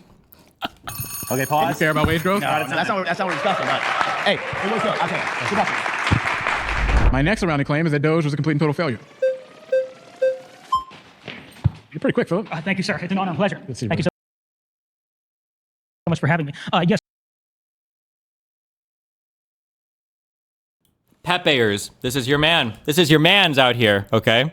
So the claim being that Doge was a complete and total failure, I have difficulty imagining that that's true because, and I am coming at this as an anti-statist. I'm a very strong proprietarian, believe in private property rights. But I will say I read all these stories and I expect they're at least somewhat accurate, that the U.S. State Department was... Remember, when people say anti-statist and everything, the first question should always be, oh, you agree with open borders then, right? running global programs all over the world for, all kinds of absurdities, like they were promoting transgenderism in places like Nigeria where the people clearly don't want it. The people of Nigeria are often very conservative. They don't agree with this stuff. They're promoting... Well, they were doing it through like education programs, primarily targeted at younger university students because they're trying to take hold of the youth. The United States government was funding the State Department, yes. Yeah, like gender ideology education programs. They were trying to teach... Yeah, they're trying to teach people in the third world stuff that came out of the Princeton faculty lounges, like they're... Like, I'm sorry. Do you understand how fucking retarded you sound? Like, I wish that there has to be like a thing where you could just make fun of these people until they leave society. Like, this is what you think the Biden administration was doing? This is where a chunk of our money was going towards? Really? Was transgender education in Nigerian colleges? Seriously? Like, but we're the party of the crazy people? 74 genders and things of that nature. So there's a class that's funded by the United States State Department. Oh, in Pakistan, in Afghanistan, in Nigeria. Yeah, these deeply conservative cultures that the Ivy League educated people that run the U.S. State Department, they want to convert it into an Ivy League faculty lounge. That's what they want to do. So, they spread all this cultural Marxist, propaganda all over the world, and they try to, the core goal of it, the end goal is to undermine the family. Is to undermine traditional family and traditional faith. Me in every single debate I ever have. And then 30 seconds after making the space, I'm like, fuck, I have to push back, or my audience is going to say that me just repeating what the guy says in a monotone voice isn't good enough pushback. That's their goal. So they want to do that in places that are very conservative and family-oriented, like Nigeria, and, Pakistan might be family-oriented in the wrong way. Why do you think that, if this is true, why do you think that they would want to do that? Well, because the end goal is to undermine the family and to undermine traditional faith, because if they make it so that the younger... So the United States government was trying to undermine... Absolutely. Oh, the United States government, historically, like I would say for at least, since at least the beginning of the Cold War, if not even, before... In Nigeria, too, by the way. We don't want to just fuck up U.S. families. We want to fuck up families in Nigeria. For that, they've been some of the chief promoters of cultural Marxism and, policies and ideologies and philosophies that are designed to undermine traditional faith and traditional family throughout the world. Oh, yeah, absolutely. No, the U.S. government overwhelmingly, especially for the past, probably 3 generations of Americans, it's overwhelmingly been a force for global evil. Really, it's an evil empire. It's really interesting to me because the last time I checked, I think the Doge was created to cut spending in the United States. Yes. And what has happened, depending on who you ask, $7 billion, $2 billion, somewhere between there is that number. It's a drop in the bucket. Do you know what that total percentage of that is the United States budget? Oh, it wouldn't surprise me if it's below 2%. Like 0.1%. Yeah, no. From a fiscal standpoint, it was certainly a failure. But what I'm saying is, from a culture war standpoint, I think there were some successes. When it comes to cutting spending for Americans in our country, right, it was a complete and total failure. Close to a total failure. Yeah, when it comes to actually cutting spending, So that was the goal, right? So it was a fucking failure then, right? Can we agree on that then? Yeah, I guess then we would agree. On the fiscal level, yes, not necessarily on the culture. I'm glad we could agree. Or not necessarily on the broader philosophical. Because what also happened as a result of this was spending. The Trump administration went and pushed even further wasteful spending. Like, for example, the $1 billion that they're about to spend or currently spending to rename the Department of War. I would say that's a pretty wasteful group of spending. Yeah, I would say probably is. $1 billion to retrofit. By the way, hand to God, gun to head, less than 1% of Republicans had any fucking idea what USAID was before Doge decided to make it their fucking... I guarantee you, no motherfucker had any fucking USAID. What the fuck is that? USAID? I don't know. What is that? Is that like international charity or something? I don't fucking know. Nobody knew anything about USAID. And then all of a sudden it's like, USAID is the #1 funder of cultural Marxism, trans ideology, destroying the family unit across the entire world and wasting our money and spending it all on... a plane from Qatar. Yeah, I mean, I don't. That's pretty wasteful, if you ask me. Republicans are very wasteful spenders too. They certainly are. There's no I question. think we agree. We effectively, and you might even agree with this too, to a great extent, we have a uniparty in this country. The only real separation, I would say, between Republicans and Democrats is really on the culture war issues, and this is where Noam Chomsky was correct. He said that, we've reached a situation in America where the major parties have no choice but to run on culture war issues because economically, to a great degree, they're indistinguishable. Well, what is true is that we see these mass increases to the deficit and then, for example, the national debt when Republicans take office, largely because they blow a donut hole in the deficit by giving tax cuts to the richest people in America. I think that that's something that just needs to stop. Well, I mean, I'm anti-tax and anti-state, so I don't think that anybody should pay taxes because I don't think that there should be taxes, and I don't think there should be a state that has to be funded by taxes. Are you for open borders? Please ask him the open borders question. Please. This guy sounds crazy, and he might actually own it. Please ask the open borders question. Please, please, please. Should there be any taxes? No, I think that society should be governed by voluntary private associations designed to protect private property rights. Did you fly here to Los Angeles? No, I'm from around here. You can believe it. So yeah. Interesting. Yeah. Did you drive here? I got driven here. You got driven here on what? Yes, on roads, right? Oh yeah, no.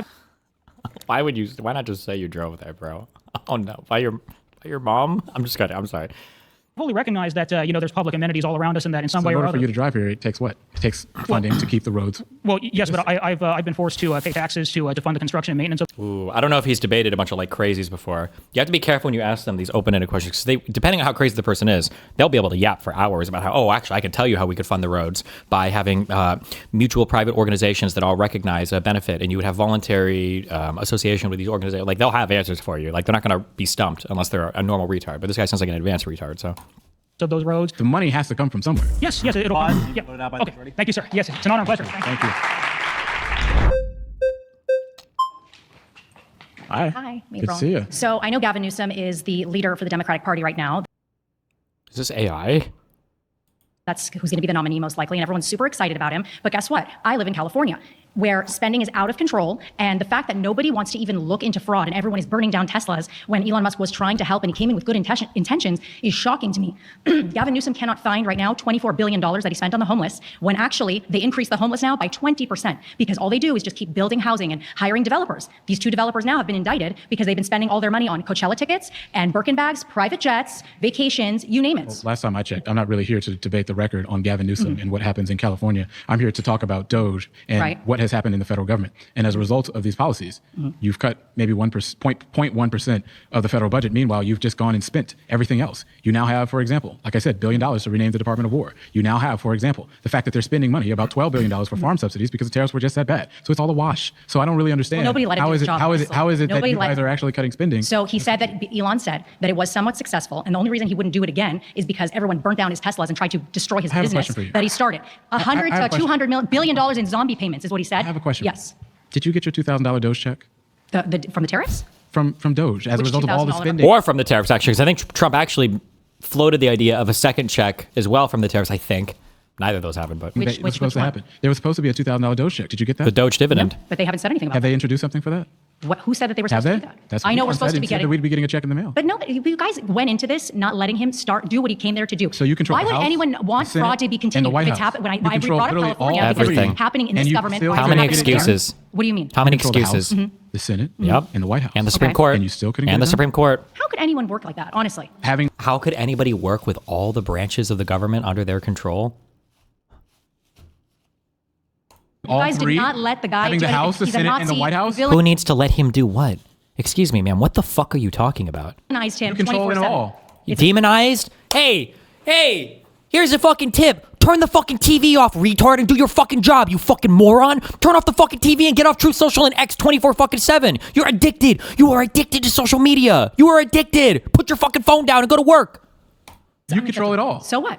And you so still what? couldn't get it done with your people in You charge. guys were doxing him and calling this guy big balls and going crazy about every single thing with Doge. Doge was literally vilified. But we were allowed to be audited by the IRS when Biden hired 80,000 Oh my God. IRS agents, the random regular people. Pay your taxes, motherfucker. Your question. You don't, I'm sorry, but How if does there's people how does doing bill fraud in the become law? government, you don't How want to does- know how about does- it? How does a bill become a law? Do you know? Goes through Congress. And so then what? It has to go through both chambers of Congress. Okay. It has to go to the president. Yes, and then who he has a can sign off. majority in the Senate? We do. Who has a majority in the House? We do, but what Who does that has have to do with who- Doge? Who's in the White House? What party's in the White House? The Republicans. So it's almost like you can do anything you want. Yep. They managed to pass tax cuts for the richest people in America, Yep. but they didn't manage to go get the checks that they promised the American When did people. they promise- So it's almost But like they're not even that just done I yet. haven't heard of that. I didn't hear about that. I didn't hear about the Doge dividend or anything like that. didn't happen But they're not whatsoever. even done yet. Honestly, the same way Trump got into office and everyone said, Price of eggs, price of eggs. Within 2 days in office when the bird flu was around for 3 years before and no one said boo. Because here's what's so interesting about conservatives. Yes. Is that you run on all of these different things. And in the second you don't do them, you expect that people will not hold you accountable. Yep. Nobody's saying that. No, and the reality, where did I say that? Is that you walked around and cut 0.1% of the federal budget. Then you spent over that with wasteful spending, like for example, the $500 billion that Kristi Noem is spending for a new private jet to retrofit another Qatari Air Force One. You can But can we agree on something? Why? But can we agree on something? What? Is it okay to vilify Doge and Elon and all this stuff? Why wouldn't you want to know? From the get-go, everyone went crazy about Doge and all that. Why wouldn't you want to know if there's fraud? I know if mine... When you present yourself adversarially, you need to be prepared for people to receive you adversarially. Grow the fuck up. That's life. You need to learn that as a lesson. That if you're going to present yourself, I'm going to go in and fuck everything up, and they better be ready for it. Of course, those people are going to be adversarial to you. That's life. Any leader, any parent, any human being with a sense of social awareness, any person ever should know that. If you're not aware of that, sorry, you're not cut out for the fucking job, okay? Go get your packages of pudding and go to the old folks' home and live the rest of your days out there away from people who are more competent for the position. Like, that's just part of leadership. That's part of it's not even leadership. It's part like a basic common sense thing. Entire state, we don't know where the money's going. Our sidewalks are broken. There's potholes everywhere. I'm sorry, what the fuck does the federal government have to do with your sidewalks? All the homeless are trashing the street, graffiti everywhere. I don't know where my maybe she's talking about the Newsom. Maybe she's talking about California. I don't know. Are going here. I live here. Well, then, and he's your model. He's going to be the running for president. That's your model, right? Not Kamala. I mean, look, that's your model. I think so. I don't understand why wouldn't you care? Folks in California, I do. Ultimately, I do, and I get nowhere with them. I'm here to talk about Doge. And the reality is that did you want Doge to start? Did you want Doge to start? I support government efficiency. Actually, I do. I think that did you condemn the burning of the Teslas and all that? Let's talk about this. I believe that government needs to be more efficient. I think that everybody Barack Obama was somebody that supported a lot of that. Yeah. But that's not what you did. You added more bureaucracy across the board. You then meant to go and spend more money than you allegedly cut. You lied about the money that you were cutting before you got called out before NPR. Administration, you guys, I wish you guys held the Biden. You fired Elon Musk. You fired him. I wish you held. You literally told Elon to go home. Inflation you literally sent Elon to go home. Elon had to go home because no one let the guy. He wanted to destroy his. Okay, you guys don't let anyone do anything. Literally. You control that. Oh, she almost said a real fucking nasty big bad. You hear what she almost let slip there? This disgusting fuck. Listen to what she almost finished there. Go home because no one let the guy. He wanted to destroy his. Okay, You try to destroy his business? Oh, wait, hold on. Are you saying there was a conflict of interest between him being a businessman and him having a role in the government? That's what she almost got out there, but they're shouting at each other. Almost like maybe that's not the best way to approach government, maybe?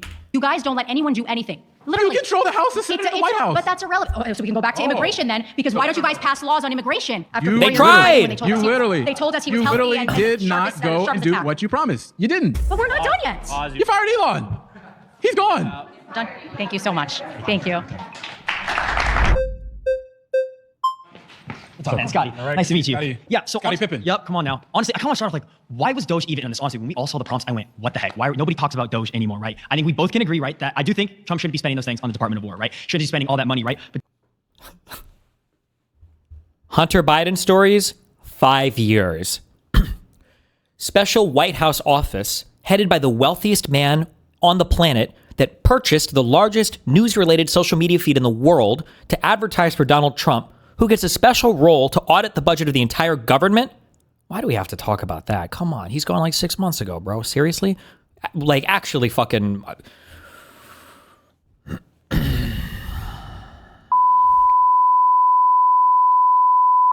Insert your own imagination. But Democrats did the exact same thing. And when you look at Doge, the core of it was good. We're trying to get rid of government. The core of it? The core of it was good? Oh my God. What a fucking loser. Imagine, again, any Democrat with any type of messaging like this.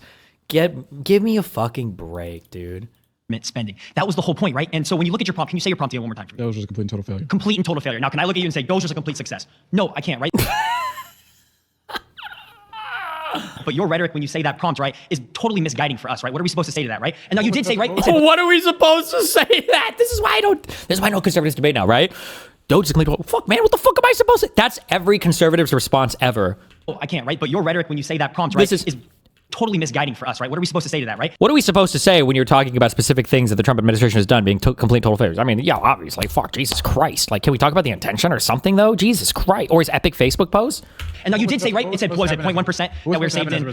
I don't exactly. Like, you don't have to sit up here, you know? You're the one that walked up to the chair, bro. Like, if you don't think it's defensible, why the fuck did you walk up here to defend it? exactly know the numbers that they had said or anything, but we're supposed to cut government spending, right? Did any government funding get cut? You said it. Did any government funding get cut? No, because you then spent more than what you cut. 0.1%. Didn't even.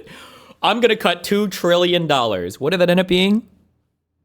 Best I can do is, I don't even know if the 9 billion got. I don't even know if I even believe that. Like, you cut 0.1%, then you went and bought private jets, you retrofitted another Air Force One, you renamed the Department of War. So it's almost like that's a wash. And I remind you, the national debt is set to increase this year by $2.3 trillion. Okay. So okay, but where does that money? And so by the way, $1 trillion, you say like $500 million debt, that's like paper money right there. So that's what I'm saying. oh, $500 million is paper money? $500 million is paper money? What do you think about the Somali fraud? You think that was bullshit then? Because the Feed Your Future, whatever the fuck, that was only like 104 million or whatever. So 500 million is paper money. Paper money. Oh, okay. So the peanuts on the budget that you cut is literally already been absorbed by other things. If you made $50,000, this would be the equivalent of celebrating a $50 situation. I mean, so look, let's talk about what's happening in this country. He's like, you wouldn't be happy finding a $50 bill on the fucking ground? Fuck, I just went back. So you just made, absolutely. Yeah. So the point is the whole reason why we're having to pay taxes to fund the construction. But he didn't even do that. There trying to cut government. You cut 0.1%, then you went and bought private jets, you retrofitted another Air Force One, you renamed the Department of War. So it's almost like that's a wash. And I remind you, the national debt is set to increase this year by $2.3 trillion. Okay. So okay, but where does that money? And so by the way, $1 trillion, you say like $500 million debt, that's like paper money right there. So that's what I'm saying. So the peanuts on the budget that you cut is literally already been absorbed by other things. If you made $50,000, this would be the equivalent of celebrating a $50 situation. I mean, so look, let's talk about what's happening in this country. Is that you guys ran on cutting $2 trillion. Then it turned to $200 billion. That's nowhere close to being reality. So that whole situation was a failure. If we're talking about Doge as itself, it didn't happen. It did happen, right? We had Elon. What do you mean it didn't happen? It did happen, right? Deliver on what you promised. Exactly. No, I can agree with you, right? Did we cut $2 trillion? No, we. Okay, we might not have got 2 trillion. Best I can do is a few billion. Even if we were to grant $20 billion, that would be 1% of what was promised. Even if we were to grant $20 billion, that would be 1% of what was promised. He did. You cut $200 billion. Trump tried, right? He ran. He saw failed. how bad Biden was at the government spending, right? And he ran failed. there, He right? tried and he failed. I don't think it's necessarily a failure, right? When you try, like, does Trump have to be perfect? Oh my God, bro! Republicans become the most like postmodern, like. Oh shit! Wait. Oh, I almost hit the power button on my computer. Republicans become postmodernist when it comes time to analyze like anything that's happened with the fucking Trump admin. Like, didn't you fail? Well, hold on. What do we mean when we say failure? Is it really technically a failure to like, even if you, there should be like a fucking rocket with Trump's face on it and the shirt should just say, aim for the moon. Even if you miss, you'll land among the stars. Like, I can agree with you, right? Did we cut $2 trillion? No, we didn't. You cut $200 billion. Trump tried, right? He ran. He tried, and he saw failed. how bad Biden was at the government spending, right? And he ran there, right? If he was so bad at the government spending, wouldn't that be the opposite though? If Biden was so bad at the government spending, shouldn't Trump have been able to do way better? It sounds like maybe Biden was a lot better at government spending than you guys thought, no? Because you couldn't find any of those big cuts you promised? He failed. I don't think it's necessarily a failure, right? When you like, does Trump have to be perfect in everything that he does? He didn't even get. Does he have to be perfect? Sir, yesterday you went to the club with the intention of bringing home a baddie with you, and instead you ended up getting wasted and you roofied 4 people, and they were all 12 years old in the parking lot across the street. Okay, I got laid, didn't I? Like what? So it's not, so I didn't exactly accomplish my fucking mission? Like, oh, what? Nobody's ever looked at the wrong person before? No, he doesn't have to be actually perfect, right? But it's It doesn't be perfect. Oh my God. It's this is like the biggest partition. You know what?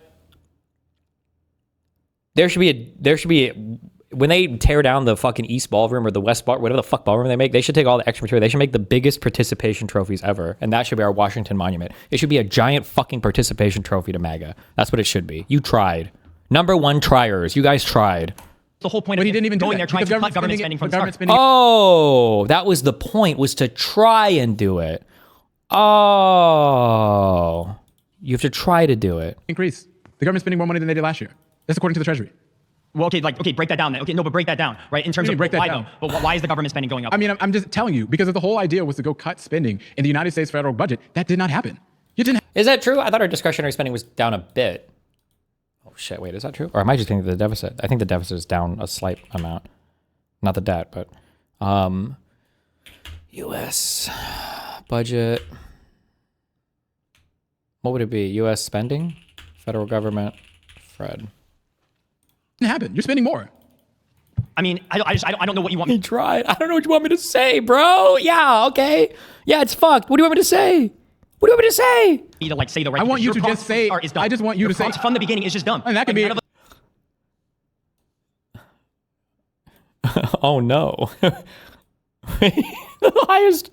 highest quarter of government spending was 2020. Well, that was Biden, right? Biden was all of 2020, right? Because it's a 2020 election. So it was Biden's all of 2020. We give that to him.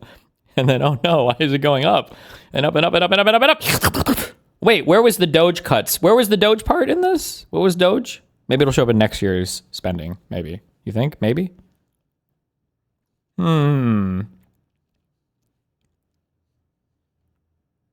That can be your argument all you want. And all of us, none of us. That can be your argument all you want. Use the participation trophy meme. Use it. Change the fact that Doge was a complete and total failure. And you're here to make me, and the reality is that it failed. Right? We wanted to cut spending, right? Wait a second. Wanted to. Wait a second. Participation trophy. He's breaking. Oh, he just realized. He's like, oh, hold on. I got one. I could get this one. He just realized it. I see his brain because I'm mind melded with everybody. And I see his brain. He just thought. He's like, excuse, hold on. Reality is that it failed. Right? Hold on. We wanted to cut spending, right? Wait a second. Wait. You tried to do it. And so I guess you want a participation trophy, don't you? Okay, so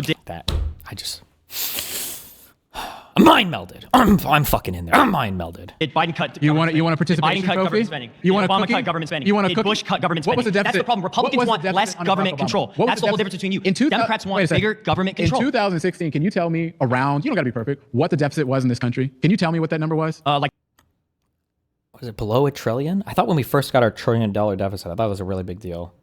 I'm gonna guess it was sub $1 trillion. I'm gonna say, damn, but it's grown a lot too. 2016. I'm gonna guess 650 billies. Like the national debt? Yes, the deficit. No, the deficit. Oh God, does he not know the difference? The deficit, budget deficit in this country. No, actually, no. Tell me. It was I don't think he knows the difference between those two things. around the $500 billion range. 400. Okay, we take it. 16. Yes, 2016. Okay. That number is now 2.3 trillion. 1.8 trillion. Deficit, 2.3 trillion. Yeah, because you guys went and signed in 2017 the Tax Cuts and Jobs Act, which ballooned the deficit. It continued. It was a long piece of legislation. It continued throughout Biden's presidency. Okay, that same thing you just went and approved, literally to extend those same tax cuts to now add $3.4 trillion to national debt. My whole point about why I'm talking about this is because Doge did not go and do the things that it promised. It said that it was going to cut spending. It didn't happen. I think that you conservatives should just own up to the fact that it was a failure. You fucked up. Say. You've been voted out. See ya. Later. Just like Elon. See you later. Hi. What's up? Jessica. Good to see you. Okay, so I think Doge didn't do as much as we wanted it to do, and I think didn't do as much as we wanted it to do. part of it had to do with the fact that Elon Musk had to be out of the office in 120 days in the administration because he wasn't a government employee. I think part of that also has to do with the fact that Biden increased to almost 1.9, but $2 trillion international debt, and he was the one who printed 40% of the dollar circulating in America right now in 2022, which created. Biden did that? Damn. He must have went. He was sucking off Jerome, I guess. Jerome, I need you to pull through for me on this one. More inflation, which created more spending in our government. We're spending and paying for people to have transgender balls in places like Europe, and transgender balls are way more expensive also than normal balls. Where is that happening? Well, it's not happening anymore because we cut USAID. Well, it was happening. Where? I can't remember the exact country, but I know that. You don't know the country, but you say that it's happening? It happened. It happened? It did happen. Yeah. Where? I don't think I'm sure when you rewatch it, you can. That didn't happen. It did happen. It did happen. No. Yeah, we had funding for things that are outside of the country for transgender balls, transgender plays, transgender balls. Yes, they exist. Okay. As well as condoms for places like in the Middle East. Do you know why that is? Why we paid for condoms for other countries? Yeah. Do you know why that is? Go ahead and tell me. To prevent the spread of AIDS. Well, maybe they should. To prevent the spread of AIDS. Don't you think that if we can prevent the spread of AIDS, that helps the world? I think that we should probably. In this country? Christian, also, that you should ask these people again. Just, you know what? Fuck, please remind me of this. When I do my, is it USC, South Carolina? I don't know what the abbreviation is. I have to do this. When conservatives say some absolutely vile, inhuman shit like this, I think you should just ask them in between. You just poke them over and over. You're Christian, right? You said you're Christian? Okay, just making sure. Okay, and then just always bring that up whenever you're on some shit like this. Like, yeah, we got rid of all this aid that we were wasting in fucking Africa for how many lives? Okay, you are Christian, right? Okay, just making sure. Yeah, right. We need to get rid of all these illegals. I'm like, oh yeah, and it's pretty cruel the way things are. You are Christian, right? When they were sleeping on the floors or whatever, and the kids are screaming, and you're Christian, right? I used to just always hit on that point over and over and over again. It's vile humans. I think that financially. Because I would say that something that can spread across borders, something like AIDS, keeping that down is a really. Well, it doesn't spread across borders if we keep the people who aren't supposed to be here. Oh. Okay. It doesn't spread as long as we keep the people. Do we have to enforce all of their borders too? Everybody else's borders? Out of our Get on country. planes and travel. So someone doesn't go visit. So an American citizen doesn't go to a place that in the Middle East, like you're describing, and then come back to America. That doesn't happen. So preventing the spread of those of AIDS in their countries can help us prevent the spread in our country. Why don't we not pay for other countries' healthcare and we pay for our healthcare, considering our healthcare? Oh, he's gonna do it. He's gonna do it. Hold on. I'm edging. I'm psychologically edging. He's gonna say, because he's got to do it like he just did with the minimum wage guy. Oh, so you in favor of? You'll probably say single payer healthcare, whatever. Are you in favor of universal healthcare then? You're in favor of expanding our healthcare coverage? Because of Obamacare, just this year is about to spike because it got pushed off artificially by the Biden administration. He artificially pushed off a lot of things. I'm sure we could talk about healthcare till we're blue in the face, right? But that's not what we're talking about. We're talking about the fact that Doge. You think we should prioritize paying for condoms in other countries? You approved more dollars to national debt than any other president in the history of this country. Congratulations. True. I didn't do anything. Well, that's what Donald Trump did. That's what the Republicans voted for did. The reality. I'm not Donald Trump. You know how much it increased under Biden? $900 billion. Doge was $900 billion. If Doge was to exist to go and cut spending for the American people, that did not happen. And might I remind you, if you want to go talk about the amount of debt approved by each president, Donald Trump approved during his whole term $8.4 trillion. If you want to talk about what he approved in terms of without COVID-related spending, that's about $4.8 trillion within his first term. Joe Biden approved $4 trillion total, $2.4 trillion of which happened of non-COVID related spending. Jesus. Result of it doesn't matter what you're talking about because Joe Biden approved half the amount of debt than your savior Donald Trump did. True. I don't consider him That's my a savior. fact. Jesus Christ is my savior. Let's make that clear. I hate that fucking virtue signaling bullshit. You are the Pharisee, right? You're the person that walks up and brags. You're like, whenever somebody brings up some shit like that, you should be like, oh, which part, on which of the Gospels or whatever is Jesus talking about how good it is to brag about worshiping him in public? What part of the Gospel is that where he brags, where the person goes up and they brag about worshiping God and everybody like applauds them and claps for them? Which story was that? Which parable was that? Where the lady walks up and she says openly, I praise God, or everybody like me. You fucking loser. Donald Trump, I don't think Donald Trump is a Republican personally. I think he's a Democrat. And now he's a Democrat. Oh, okay. Yeah, he always has been. It's news for me. Really? Maybe he just ran for president as a Republican, 3 times? Yeah, to win. No, he's not a Republican, but he ran. So you elected him. And as a Republican? What has he spent his whole life doing? He's literally, so people can't change? People can't change. So you're now saying that Donald Trump is not a Republican. That's news to me. Yeah, I don't that would think be he is news a for Republican. the majority of Americans that are watching him literally just run for president as a Republican 3 times. You can register as a Republican because you can win as a Republican. He's openly said, I would register as an independent, but I'm not an independent and I won't win as one. Or do you think that they're just trying to it's alarming win? to me that we're now in 2025 and your argument is about whether or not Trump is a real That's Republican. not my argument. You're trying to deflect from the fact that Trump I'm not didn't do what he deflecting. said he was going to do with Doge. If you promise to go cut $2 trillion worth of spending and that does not happen, that's something that you have to be held accountable for. When you run on an idea of cutting $200 billion worth, that's something that you have to answer for. And for the millions of people in this country that actually thought that you guys were going to deliver them Doge checks, they're going to be waiting for it because you're not going to actually do it. I don't think a lot of people expected that because, Trump isn't Biden who was handing out $2,000 to people for sitting at home. Who approved that again? Who were those checks from again? Who approved the PPP again? To maintain employees that weren't necessarily having to work? Who was that again? Never happened. Or, saying you don't have to, I got a check. Oh, you're talking about this. From Trump? You're talking about the stimulus check? that Trump also gave? I don't agree with stimulus checks. So what are you Why? That was a Trump check. talking about? What are you talking? Because Doge made these promises about a Doge check. What are you Doge made the promises about a Doge check? Yes, Elon made these promises. Okay, well, Elon's not my president. Elon's not my Donald president. Trump also said that he would support that as well. What are you If it was talking about? available. He said he would support it. Oh, if it was available? That's what it is now? Yes. What's so funny about this whole thing? Okay. It's a give me fucking that. joke. Conservatives do. It's a Is that joke. you guys can never take personal responsibility For anything. Says the people. You can't do it. I'm really sorry. Says the people who want trans balls. But I can't hear that promise from the these side things. of the aisle that is You did it. pro-choice, who can't even take accountability. You'll do anything. You'll do anything to distract from Doge. You'll do anything to distract. Because that's what we're talking about. Okay. You've tried to move the conversation a million different places, but the facts is that you cannot answer for the fact that you didn't go cut the spending that you're talking about. And the government of the United States is spending more money than it did last year. That's a fact that you can't run out of. So I guess I wouldn't know the exact number. So Why don't you enlighten me? It's higher. What's the exact number? It's higher. The Can you tell national me? debt's going up by $2.3 trillion, the deficit 1.8. You don't even know. But that was already projected to do so. Even before Trump was in office. supposed to go- Economists said. I'm gonna die. Fine. Why would the projection be the exact fucking same thing if it didn't matter who the fuck you even elected as president? Whew. I'm not gonna survive today's stream, bros. I don't know if I can make it. 35 more minutes? Pisco videos into this? That we were going to go into recession and we were going too high in our spending. It was already happening. So and you things ran that a are happening campaign and on things cutting that are spending. I didn't run any campaign. And things that are happening right now, inflation takes 12 We're talking about Doge and spending. I'm What are you talking about Oh my God, you should have let her finish that. No, you shouldn't. Was she gonna say inflation takes 12 to whatever months or years?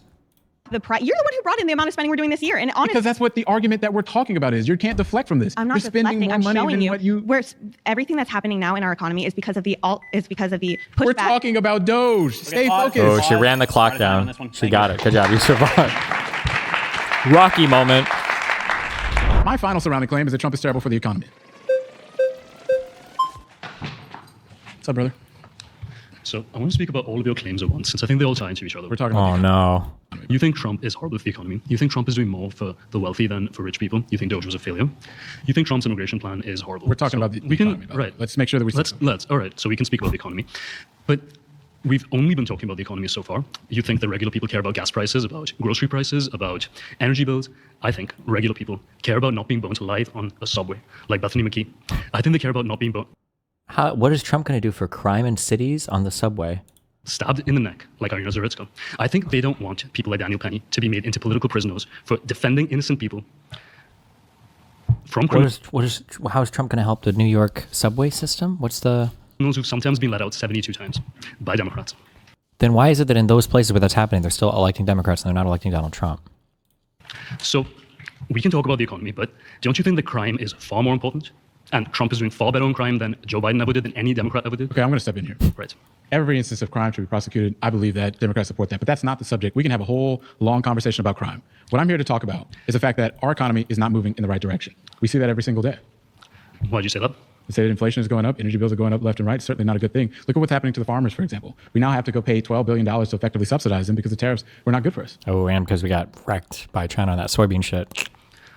Well, and? I'm going to still go back to what I was saying. Brother, we're talking about the economy. We've spoken enough. What about people getting... You think it's good for the economy when somebody gets stabbed on the bus? That person can't work anymore. We're not spoken for the past 45 minutes about the economy. Well, that's the debate that we're having. You're trying to change the subject. I don't know if you're unprepared about the prompts that's in front of us, but what we're talking about Why'd you come up? You seem to not want to talk about the economy. Let's talk about all the prompts You seem to not want to talk about the economy. Why do we speak about all the prompts together? Whew, thank God. Thank you, guys. Thanks for bailing me out of that one, guys. I bet you run a mean 100. I don't. All right, so it's nice to... Faster than Trump, probably. Maybe. He's a little old. A little. So you keep citing this figure of 2.7% inflation on the night of the election. You've also repeatedly said that inflation is up. It's actually, as of a couple of days ago, averaging at 2.7%. So you've kind of defeated yourself there. That's not true. That's true. That was published 2 days ago by the White House. Core inflation in this country is about 3.1%. And besides, Average they've inflation refused, is currently 2.7%. And by the way, they've refused to release inflation reports for a very long time. So I don't know what you're talking about with that. But Sand fact check. People will see. But, yes, they will. But average spending for ordinary Americans, prices are actually going down for staple goods. Bread, down. Pasta, down. Shrimp, down. Again, statistics that came out like 2 days ago.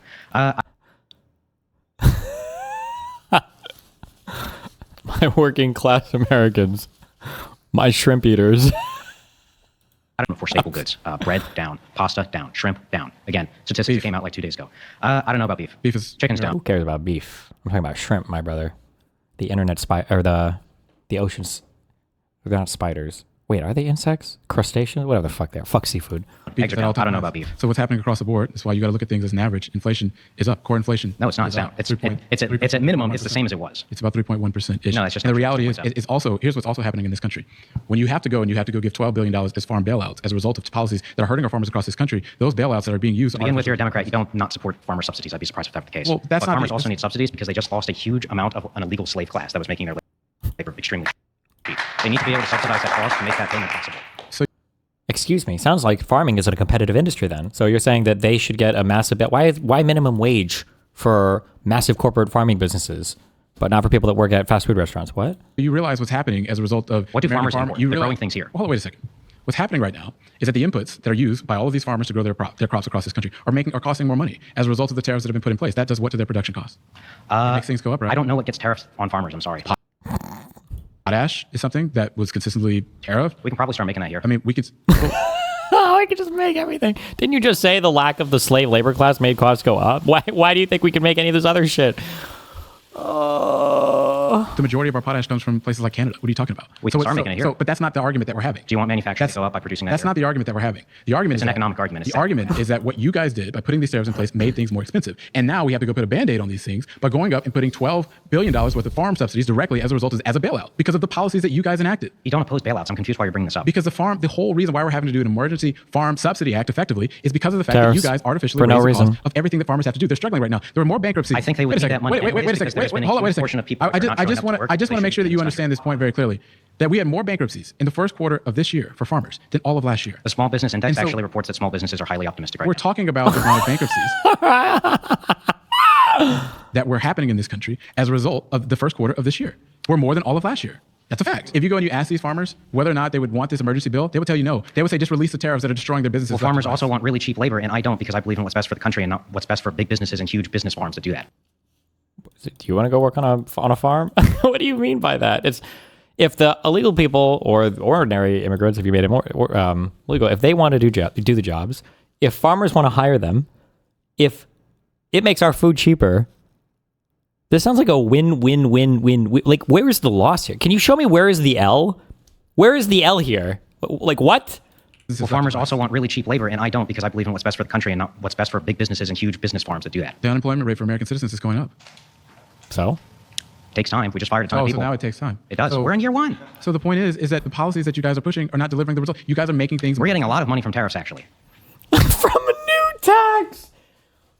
We got to get a VAT, guys. We got to get a VAT. When we get rid of tariffs, we got to get a VAT. It would just be so good. God, I love those broad base, easy to levy, easy to collect, easy to raise and lower across the board, and big revenue generators. I love those taxes. Your income taxes, your capital gains taxes, your sales taxes. These are just the best. These are the best.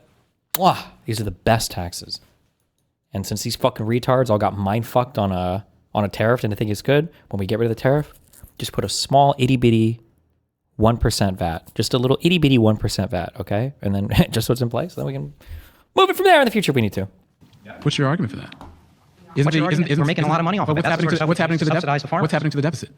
Probably going up because, again, I want ICE to have funding. But the amount of funding that ICE has received as an increase is not less than the amount of tariffs that you brought. And by the way, what's the VAT? Just think of it as a national sales tax, basically. Who pays a tariff? Importer. It's all of us. The importer is the one that pays, and then they pass that price on directly to the consumer. They can, yeah. So you're bragging. Importers buy these things, and they sell it to us. I don't think things should be easy. So is the thing in front of us, right? So is the thing. People want to get jobs around here. So is the question in front of us about whether or not you support American people basically paying for the largest tax increase in recent American history? We're supporting big businesses by doing this.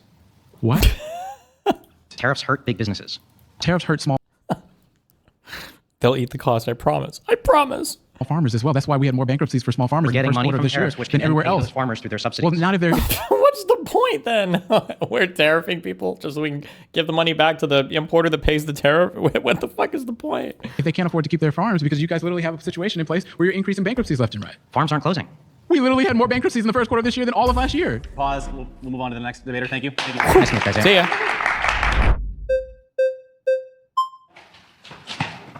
How's it going? Good to see you. Hey, brother. All right, so I guess on the economy point, do you want to talk about tariffs? Or do you want to talk about the one big beautiful bill? Because those were kind of the two big points. What tariffs? Whatever you want to talk about. Sure. So I guess on tariffs, I mean, do you think that it is a good thing that other countries have tariffs on the United States and that those are allowed to go unchecked?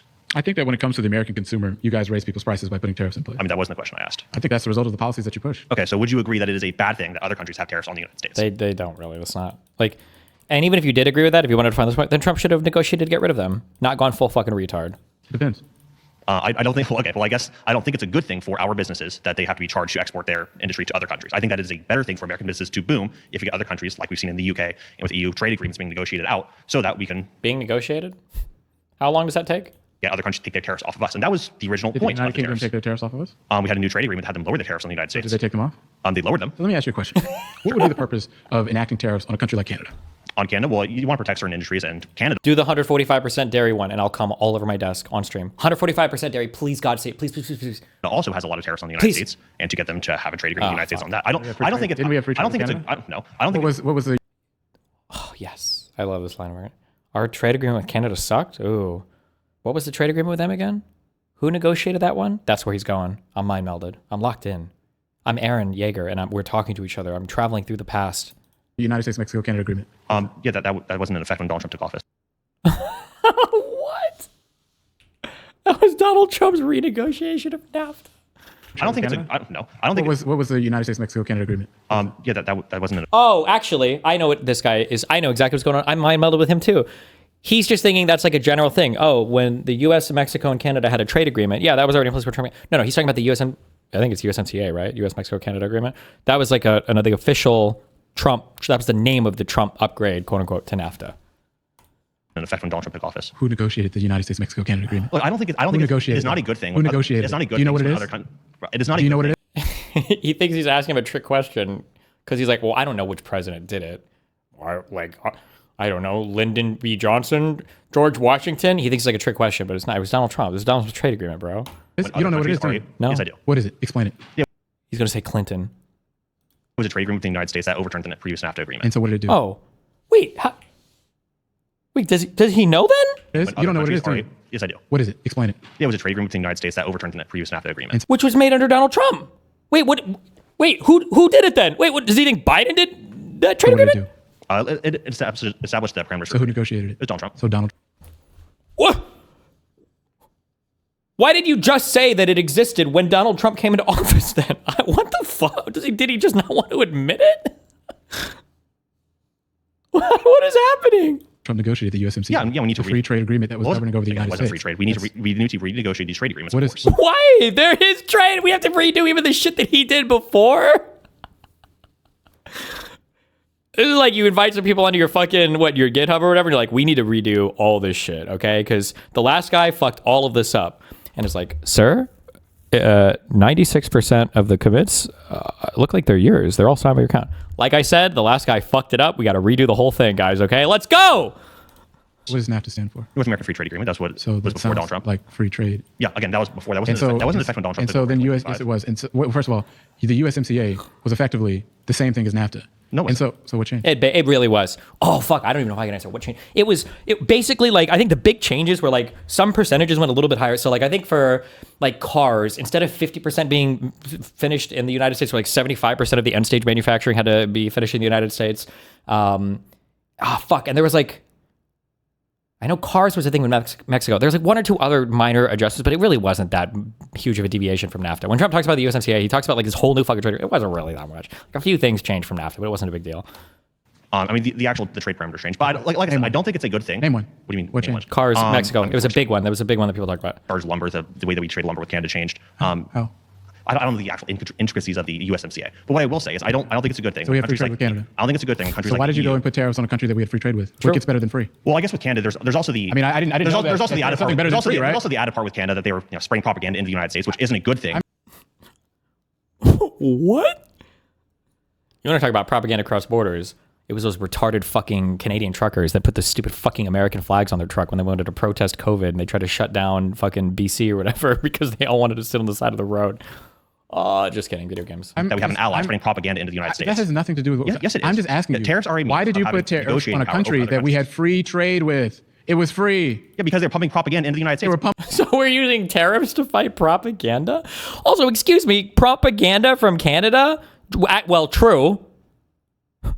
Steven Crowder, Jordan Peterson, Lauren is our queen, okay, but also that, and who else? Who else came from Canada? Ted Cruz, Tom McDonald, Lauren Chen, actual propaganda, Russia-funded propaganda.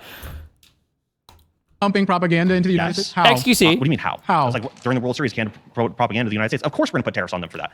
During the World Series, wait, are you saying they bought like a commercial slot in the... There was some stupid fucking commercial thing. But wasn't this after the tariffs? Or am I making this up? Was it the NFL or the World or whatever? Wasn't this after the tariffs? Don't the timelines matter here? The Reagan one, yeah, I think, or whatever, yeah.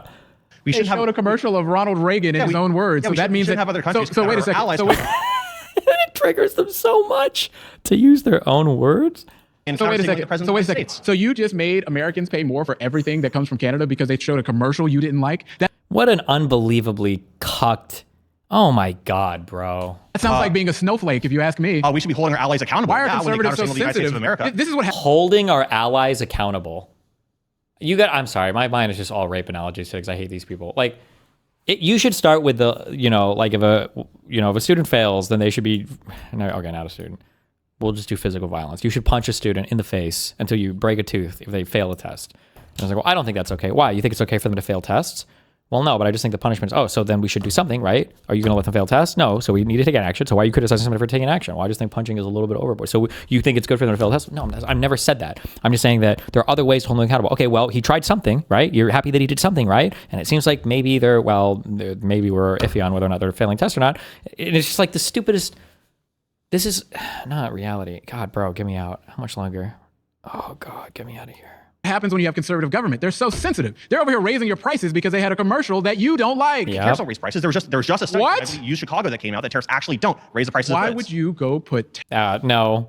pretty sure I guess the recent working paper that I saw was that the costs are actually passed on to the consumer at a rate of like 97%. It's so much higher than what the estimates that economists would have given in the past. It's similar to the ones that Trump did in his first term or whatever, because I think the paper posits that potentially exporters, one, they maintain the same price and they just sell the goods to other markets, or two, they don't believe that the U.S. Tariffs are going to be lasting much longer. So they just maintain the same price, they ship a little bit less, and they'll just wait for shit to change. Tariffs on a country we had free FREE trade with. I think that we have a strategic advantage of having our lumber industry here in the United States. I don't want to be reliant upon Canada for lumber. To go and achieve that. What changed in 4 years that Donald Trump thought that we needed to go from bringing lumber in from Canada to having all of our trees here? Like, why? What changed? Yeah, it makes it more expensive for imports to come to the United States so that businesses can relocate back to America. So now, if your disagreement was tariffs on lumber, your answer now is for tariffs on everything. Again, yeah, you want to establish leverage for future trade agreements. That's how trade agreements work. That's how negotiations work. And the leverage. Did he do that for the U.S. Mexico-Canada agreement? Did Donald Trump need mass tariffs across the entire planet for that? Did Donald Trump use tariffs to even? I know we did random tariffs on like China and some other bullshit. We might have tariff. I don't know if we did that as part of the. I don't remember. Leverage is to go and charge for something you are getting largely for free. Again, because you want to have a strategic advantage of making it in the United States, obviously. Free, and you've heard American businesses that does stuff with Canada as a result of that. The amount of trade that we've had for American companies that do business with Canada has decreased as a result of these policies. And now what's also happening is that Canada is now going all around the world to go look for other partners. It's why, for example, they're meeting with India, why they're meeting with the European Union. And when they go find these new partners, they're not going to want to go buy as much from the United States. So you know what these policies did because you guys were offended about a commercial? You sent our trade partners all the way around the world, you raised our prices as a result, and you screwed over American businesses. And that's not something that's good for the American people. Oof, that was a bad vote off. You gave him a whole soy rant that brought the whole argument home, and then you voted him off?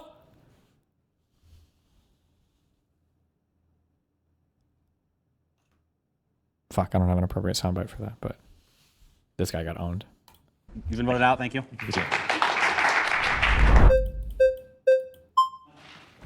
Hello. Hi. I like Bonnie. your shirt. Thank you. This is Donald Trump on it. I didn't see that part. Okay. Oh, boy. I didn't see that part. Okay. You know a tariff is a tax, right? And Democrats love to tax people. You know that a tariff is a tax, right? Yeah. You know Democrats like to tax people, right? What were the biggest tariffs? We're talking about Trump's tariffs, the Republican, right? That you guys all adamantly supported? What the fuck? Talk about a non sequitur. So all of a sudden, the Democrat in the room doesn't want to tax anybody. Well, Donald Trump. I just want to make sure I correct this. A corporate tax is a tax on profits. A tariff is a tax on raw goods. It's why, for example, your tariffs are making things more expensive. Okay, when you buy didn't that, know how that works. Okay, you bought that watch. Rolex? Is this a Rolex? Whatever it is, the watch that you bought, there was a tax on that. It wasn't a corporate tax. And Rolex, this is tax. and by the way, it's an Apple Watch, but Apple had to pay a corporate tax. Which, by the way, I want to raise that, by the way, for Apple, if you didn't know. So you want to raise corporate taxes, yeah, but you don't want to raise tariffs. You don't want to talk about tariffs. But most of the tariffs, by the way, most of the tariffs are comparable tariffs. So whatever country is charging us, we have free trade with Canada. I don't know if that's true. This is one of the things, this is why I hate this fucking talking point. And it took me so long. I don't know if, did he ever admit it? To confront facts about is this about the tariffs? Did Donald Trump take classified information from the White House? Shut up. Special prosecutor was there to investigate the degree of some country evidence. Loser. No, nice. Word fumble. Dipshit. The charges basically ready for him to show up to. Look, I think. We can just say it's bad. If it's true, it's bad.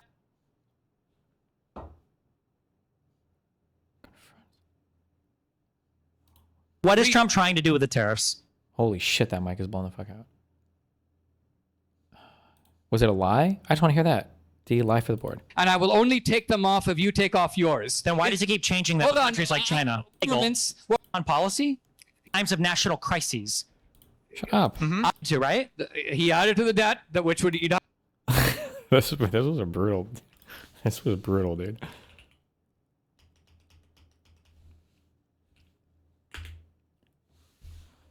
This has to be every single person. You should never let Republicans walk away from it. And it's such an obvious talking point. And you hear her, when everybody here is talking about reciprocal tariffs, like when that other guy was like, well, they tariffed us too. That's a lie. That whole talking point is a fucking lie. You hurt your trade relationship with every other country on the planet like we've done with the tariffs.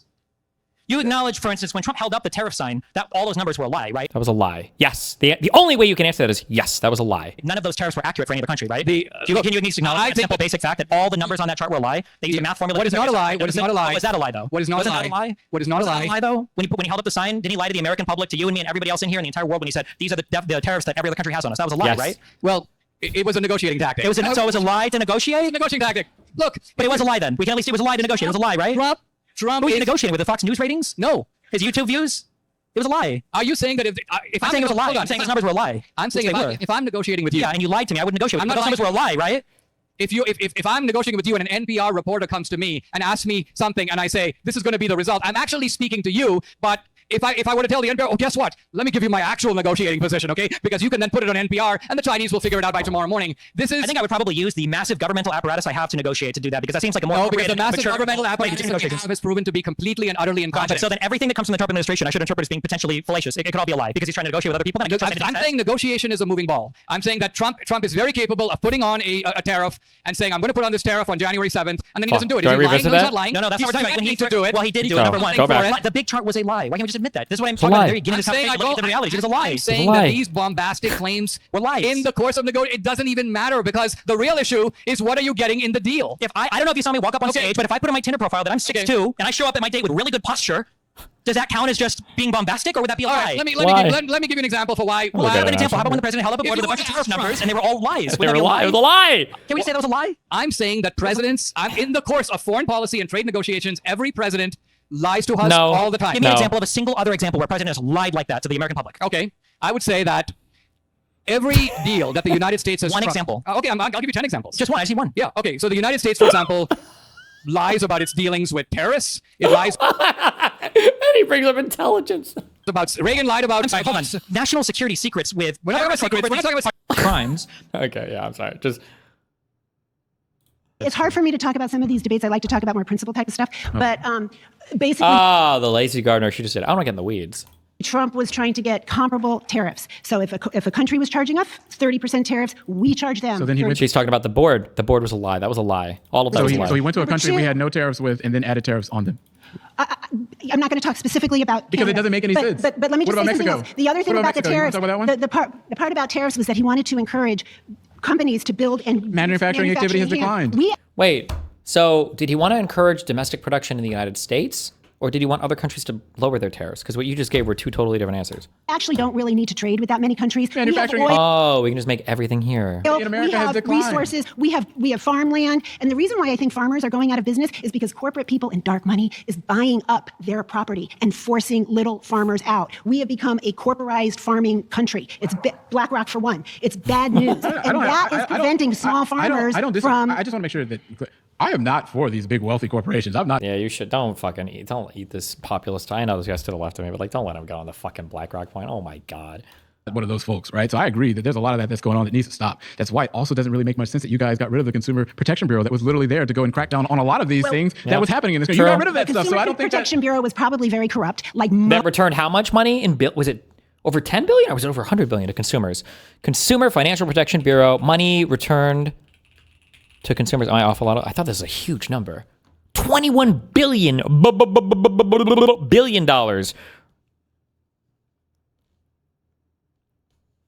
Most of the government agencies, which is why DOJ... $6 billion directly back to the taxpayers in this country. That's something that... Most of the government agencies, which is why DOJ... $6 billion directly back to the taxpayers in this country. That's something that's inherently corrupt. Here's the problem. You guys put these tariffs on place, and now you raise people's prices. People's businesses are suffering as a result of these things that you guys have done. Are prices going up or are prices going down? Gas is going down, eggs are going down, chicken is going down, like I said, rice and pasta is going down. I don't know why you think... I don't know. But we need a little bit of inflation. Government wants like 2-3% inflation. That is... Oh, now we want some inflation. Now they all know macroeconomics. And they do too. They also know, all the shit. This is what I mean. All of a sudden, when they got to defend some Trump shit, now they're everything. Well, we can't lower inflation overnight. This takes time. Oh, we can't have a trade deal overnight. That takes time. We can't do this on day one. That takes time.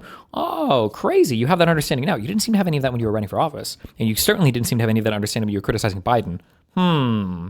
Goal of government is going up in this country, my friend, whether you like it or not. And it's why people don't feel... How is that money returned to us? What does that even mean? If larger businesses were engaged in predatory or whatever practices that they said was bullshit, then they would return the money to you. They would force the companies to pay back. Like, I think the couple big ones were Wells Fargo. Like, people got hit with a lot of bullshit fees because they were opening up a lot of accounts. You would basically show me, like, can I withdraw some money? And the teller would be like, of course you can withdraw some money. Would you like to withdraw that out of your second checking account that you don't actually have yet, but I'm going to fucking make it for you because you need all these goddamn accounts. I'm going to get you 12. I'm going to get you 20 Wells Fargo bank accounts. It's going to be fucking awesome. In the first month, it will be no fees. But after that, we're going to get that ass. Feel that great about the economy. It's why Republicans are losing everywhere across the country. And they tell you, and when you ask them why they're losing, it's because they say that they don't like the way that Donald Trump has raised their prices. And ultimately what's happening in this country is that your policies are making things more expensive for everybody in America. Another reason why prices might be going up is because the value of the dollar is going down because they're printing so much. It's not that things are going up. Who's they? The value of the dollar is going down. Pause. Thank you. Okay. So many good talking points.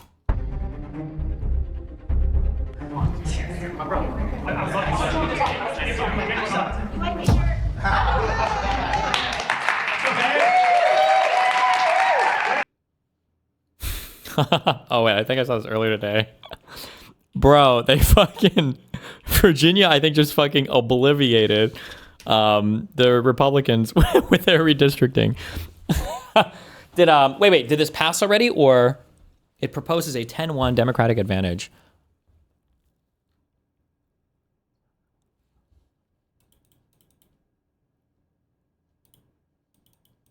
The vote's in April? Gotcha. It has to pass a referendum in court still. Okay. Oh, man. They're not happy about that one. All right. I chose Dennis for the final debate because he's running for the United States Congress, so let's see if he's prepared. All right. My surrounding claim is that Democrats hate America. Prove me wrong. Prove you wrong? Yeah. That's a very subjective opinion. No, it's very objective. What is the point that you're trying to make? It's unbelievably. I mean, we're in California right now. We're in Los Angeles. It's a state that's been run for over 60 years by a Democrat supermajority. We've had Democrat governors for a plurality of almost 60 years as well. The last 12, it was Jerry Brown Jr., and now we have Gavin Newsom for 2 terms. And the state, not only are we running a historic deficit, but we just spent, as somebody mentioned here earlier, $25 billion in 5 years to solve the homelessness crisis. And that money just evaporated. It went all to NGOs, Gavin. If that Virginia redistricting goes, because Indiana was the one that abandoned theirs, right? Dude, if that Virginia redistricting, oh my God, this would be the first time in my lifetime that Republicans have paid the price for stupid fucking politics games, that Texas will have fucked them hard. And that not just Texas, but the corrupt collusion between our retarded DOJ, between, I don't remember if it was Bovine or if it was Bondi that sent that letter to Texas saying, just so you guys know, you guys better think about redistricting because I know those districts were done in a racist manner or whatever. And then the Texas Supreme Court and all them sucked each other off over it, and they were so fucking happy. And Abbott was like the guy in fucking Scary Movie 1, the crippled dude sucking himself off in the chair with, oh, we fucking got him then. And then Newsom came out with his fucking California re-gerrymander. Virginia got their big one. I don't know if other states did it. I don't know if anybody else on the Republican side was able to do it too. Hell yeah. Get fucked. Newsom's cronies, and there's no accountability. There's no interest in there being any sort of accountability. So much so that LA County itself has spent over $1 billion to fix homelessness. Our current comptroller, Kevin Mejia, tried to do an audit, and the mayor, Karen Bass, communist, Karen Bass, yes, she's a communist, look it up, trained by Fidel Castro. What is this whole argument about? The whole thing is that it's about centralized power. They're all communists. They're all Marxists. You're part of this. Centralized power. I'm clapping for how ingenious this guy is. Centralized power. How dare you? What a disgusting and despicable and vile thing to say as a fucking person who supports MAGA. Centralized power? You're part of this infrastructure. Let me finish my point. Let me finish. Yes, that's exactly what I just stated. So Joe Manchin is a communist? Let me just finish my point. John Fetterman is a Marxist? Let me finish my point. Well, he's associating himself with that. Yes, your party's being eaten from within by the Democrat Socialists of America. That's how you get. MAGA is eating itself from within, by the way. Zoran Mamdani out of New York. That's part of their goal. They're saying it literally. You just described a party that has diversity of thought. That's kind of how. That's not diversity of thought. Absolutely not. That's what happens when you're not. That's what happens when you're not in a brainless cult like MAGA, right? I'm just going to tell you this. So you've got for example, a party in the Democratic Party is one that has folks like Joe Manchin and Zoran Mamdani. It's people with a wide array of a political spectrum. You're being extremely disingenuous right now. I just want to know from you, what is it that you're trying to say about Democrats that hate America? You're saying that half of America hates this country. Let me finish. Let me do my point. Okay, you brought up Joe Manchin and you brought up John Fetterman. 2 people that every time, John Fetterman specifically, he actually is a middle of the road guy. Every time, let me finish my point.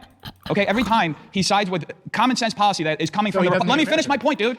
Every time. This guy's talk like 90% of the time, by the way. He sides with common sense policy. Let me finish my point, bro. You're gonna let me. You're gonna just keep.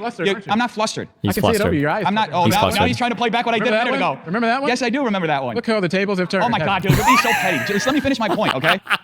Oh my God, he rattled him, bro. Also, not by a Not by one like him. Oh man. Is he gonna get him if he had 10 more minutes? Okay. You brought up Joe Manchin and John Fetterman. Okay. Every time they side with common sense policy from Republicans, what happens? They get eaten alive by their own side. You watch Hassan Piker, you watch anybody on the left. They will eat them alive for siding with common sense. Things that people in Pennsylvania and their states want. Not the Democrat orthodoxy. Okay. Your party hates America. You look at Ilhan Omar. I just want to make sure. Let me finish. You're saying that our party hates She's worth over America $60 million. Explain that to me right now. Because of the fact that there are people with a wide array of, and by the way, I just want to make sure it is not. I am not in the Joe Manchin, John Fetterman era. You're gaslighting. That's not where I stand personally. I am a Barack Obama style Democrat. But ultimately, of course, right? I think he was a really good president. But at the really, but at so the end of the day, you support the one president. Wait, no. I want to take that back. No, hold on one second. Hold on one second. Democrats hate America. You think Barack Obama was the greatest president when he unilaterally called the most amount of drone strikes abroad and killed the most innocent civilians? Donald Trump definitely did more drone strikes than Obama. 100%. The history of the United States presidency. I don't agree with that. You don't agree with that? I don't agree with that, and that's exactly what I just said. Is that people? But you just said he was the greatest president. Excuse me. No, diversity. Greatest president means I like every single thing about him. Your thought is killing innocent civilians. I hate to break it. To you. How is that diversity of thought? I hate to break it to you, but Donald Trump also had an increase of drone strikes more than what was happening. And he obfuscated the reporting on it. He made it so that we stopped reporting on it the same way we were before, so we don't even know how many technically did. Under Barack Obama, so you might want to go check your numbers because if that's the marking of whether or not someone is a good president, your guy literally went and had more drone strikes. Guess what? And I bet you're still going to go to Mar-a-Lago and beg for his support, aren't you? I didn't just sit. The Bureau for Investigative Journalism was 2,243 drone strikes in Trump's first 2 years in office. The Bureau counted 1,878 in Obama's 8 years in office. Aren't you? Say that Barack Obama is the greatest president in history. But Donald Trump had more drone knowing that he killed more civilians. But Donald Trump had more drone strikes. But you still think he's a good president, right? I didn't say that I approve of drone strikes. I'm calling. So it's almost neither did him. Like if you disagree with something, you can still support the politician overall. That's kind of how that works. I'm literally calling out drone strikes. Do you understand how your cognitive vision is working? You're trying to say that because I support Barack Obama and I disagree with drone strikes, that all of a sudden that's some type of failure in my reasoning. While you literally support Donald Trump, who had more drone strikes, and you still support him. You literally came dressed like him today. You're wearing the pin, you're wearing the tie, you're wearing everything. You came just like him. Hold on 1 second. Wait. I just want to make a point here. He has a problem with somebody wearing the American flag. Pure Democrat. You hate America. You just made my point for me. Thank you so much. But I said that you're dressed like Donald Trump. Can you shake my hand? Can you really shake my hand? But I said that you're dressed like Donald Trump. Oh my God, civility is done. You came dressed like another. What are you talking about? You have a problem with me, with the way I'm dressed. I'm wearing the American flag. I'm wearing American colors, red, white, and blue. Because you just said you have a problem. You made my point for me, bro. It's like the most Nazi shit. How can you hate me, brother? I'm in red, white, and blue. Yeah, what I said was that you're trying to say that because of I support Barack Obama, that has to mean that I support everything that he did. You support Donald Trump. You're splitting hairs, bro. You literally, this is your argument. You're turn. You literally support a man that had. You're splitting hair. I'm repeating what you just said back to you. More drone strikes. I specifically called out drone strikes. You think that means that I support any president doing it? Donald Trump, and you literally. You think you're literally having to put words into my mouth so you can exonerate yourself of the point that I made because you can't respond to it. Your own argument. No, you called Barack Obama the greatest president that ever was, and I said, do you endorse his drone strikes? Yes, you did. I said he was a great president. So you think killing civilians makes somebody a great president? Oh my God. I'm envious. I try to do this. I try to think like, how can I be disingenuous? But these guys like live it and breathe it. It's like fucking, they just, oh my God. It's like muscle memory to be bad faith for these dudes. Holy shit. I think you'd have to practice. You got to find like the most abusive part. You should be able to go to like on abusive Tinder and find like abusive partners and like practice being, or like you get to shadow somebody abusively for the day, right?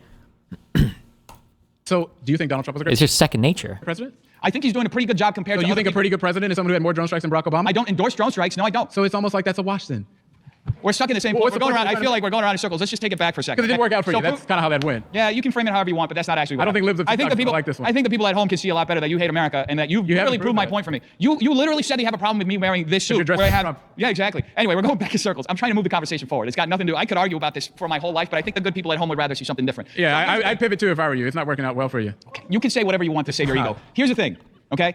Prove to me that you don't hate America. I gave you a bunch of data. Show one piece of policy from Democrats that's been good for the working class. You asked me to prove whether or not I love America. I love America. No. That's not what I asked you. That is not what I asked you. Wanted me to prove I asked for one piece of policy. My grandparents worked their entire lives. Look, the Democrat Party. The Democrat Party is one of the most dishonest, self-serving parties in the history of this country. Well, it's been like this forever. Okay? Ilhan Omar got into office. Okay, so defend Ilhan Omar. She got into office with a negative net worth of $45,000. She's worth $60 million now. I'm not here. Is it $60 million? Didn't she marry some guy who's rich?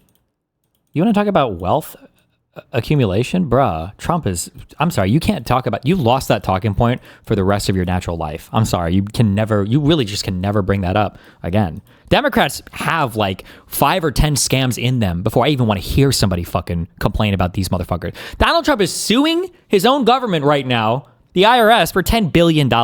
Like, you've lost the right to complain about scams basically forever. To talk about AOC just went on a Stop the Oligarchy tour, spent $50,000 on luxury hotels and Bad Bunny concerts. How is that loving America? Wait a second. I just want to make sure that something's clear. No, just explain that to me. No, Oh my God, hold on. Did we just mind meld? Wait! Trying to make sure. I just want to make sure this is right. Uh-oh. You're trying to say that someone increasing their net worth. Oh, we're mind melded. We're in mind government melded. per se Oh, is we're indicative there. of someone who doesn't care about America, right? I think enriching yourself on the backs of Americans when you're there to serve is inherently dishonest, corrupt, and it is. Why would you? Oh my God. Oh my God. He's a spider weaving his own fucking rope that he's about to hang himself with. Anti-American. You think so? Yeah. How much has Donald Trump's net worth increased since he's been the president? I know that he spent for a fact over $600 million in wrongful lawsuits that were brought by Letitia James and all of these crazy Democrats in the judicial. How much? How much? $600 million in lawsuits? How much are your legal fees? What the fuck? I understand corporate litigation get expensive. $600 million? What's the source for that? Does that include like him losing and like the penalties he has to pay, or what? $600 million on lawsuits? Damn, this motherfucker just funded the big five in New York. What is it? Is it the five big law firms, whatever, for the next fucking 2 years? 5 years? 10 years? I wonder how much revenue at least 2 years. I have no idea. What? How much has his net worth increased since he's been president in 2025? Well, you tell me. $3.3 billion. He also had to spend. Oh, he's wrong. 3.9 billion? Oh, 3.4 billion. It's even bigger. He also had to spend $600 million. He also had to spend $600 million on these lawsuits that you guys, these frivolous lawsuits that you guys are bringing up. Has made more money off the. He's been an independent businessman his entire life. He still owns golf courses. His son Eric still runs golf courses. So if your own. Holy shit. The fucking wine moms. Oh, never mind. Not a wine mom. A black queen. They're out on Twitter. A brazen abuse of power and an insult to democracy. 47% of VA voted Trump. They will now just get 9% of the seats. 52% of VA voters voted Harris. Now they get 91% of the seats. Y'all fucking started it and we fucking finished it. Oh my God. She fucking got him. She fucking... Oh my God. Oh, who's running this account? What? You're a senator. Work on your vocabulary. I've learned that being politically correct is lost on haters, so I speak the language that they understand. Oh my God.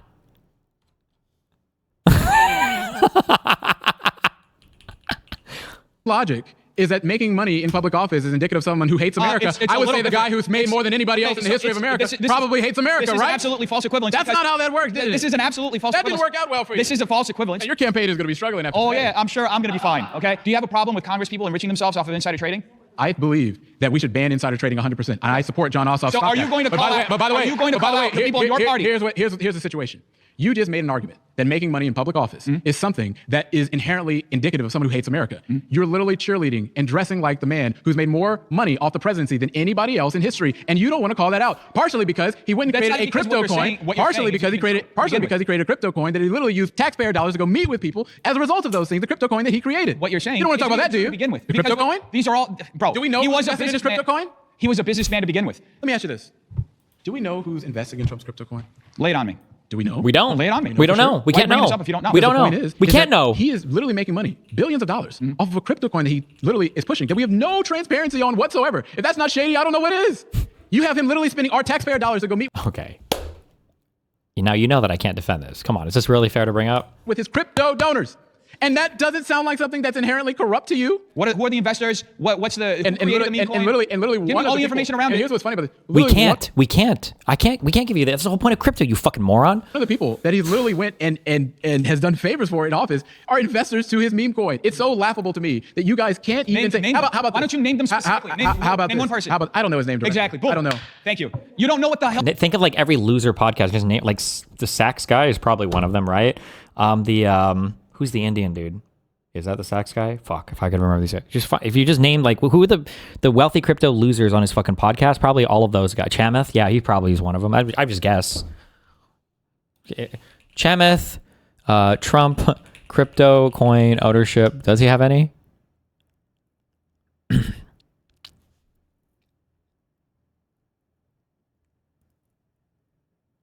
Held high dollar fundraisers for Donald Trump. Fuck, I don't know if they own any or not. Is there a way to find out?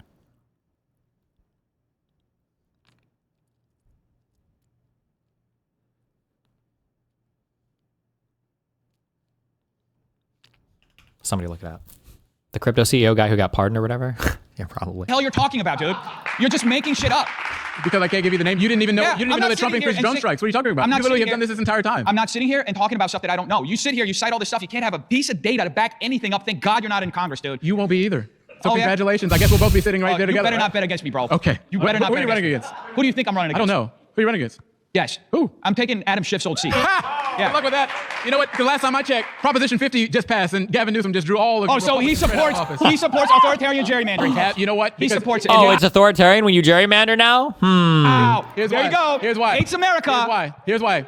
Here's what it is. It was You the hate Republicans. democracy. Here's why. You hate our You don't constitutional want to let me republic. answer. That's why you want. Does here's Paxton? Does Abbott? Here's what it is. Does Trump? The Republicans in Texas redrew the state of Texas to take 5 seats. And why did that happen again? And you thought that Democrats were going to just sit around and do nothing. yeah. So what happened? We drew the Republicans straight out of office. He's going to give the pretext for why. Oh, they did that actually because the Supreme Court changed the law. And they were all racistly drawn, by the way. They were racistly drawn. Only the ones where Democrats won, though, by the way. Those are the only ones I wanted to look at. How about you just look at what happened? And by the way, let me ask you this. No, let me ask you this. Will you support because Kevin? you've got an absolutely false Will point you right now. support We're just Kevin gonna talk Kiley? over each Will other. you support This Kevin is Kiley? great. Will you support Kevin Kiley's bill to ban partisan gerrymandering all across this country? Before we get to that, will you support Kevin Kiley's yes, I will support it. Then why did the Republicans in Congress? Why don't they? Well, support let me ask you a simple question. You're from Why did they Texas. not vote for the Let me Vote ask you a People simple Act? question. Why did they not Let me vote for ask you a the simple People Act to question. ban partisan gerrymandering? Are you going to let me ask you the question? Or are you going to filibuster? What do you Let me want? ask you a simple question.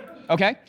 So, do you know about Joe Biden versus Galveston, Texas? No. You don't know about that lawsuit? No. The lawsuit that triggered the gerrymandering in Texas. That was brought on by Joe Biden. The gerrymandering. So, Galveston, Texas tried to redraw the districts. They tried to draw minority coalition districts. They were sued. For what? Congressional seats or what? They were redrawing those districts back with Joe Biden. Wait. Let me ask you a simple question. Are you going to let me ask you the question? Or are you going to filibuster? Let me ask you a simple question. Okay.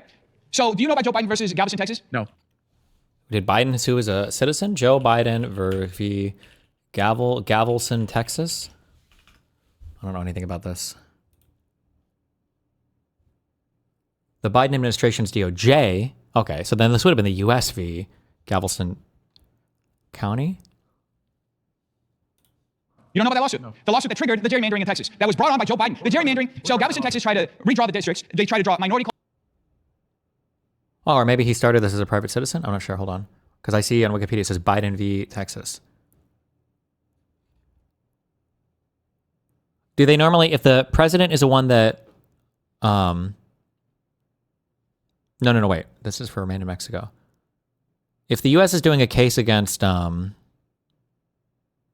state, is that normally given, would you title that as the name of the president who's in office, or would you title that in,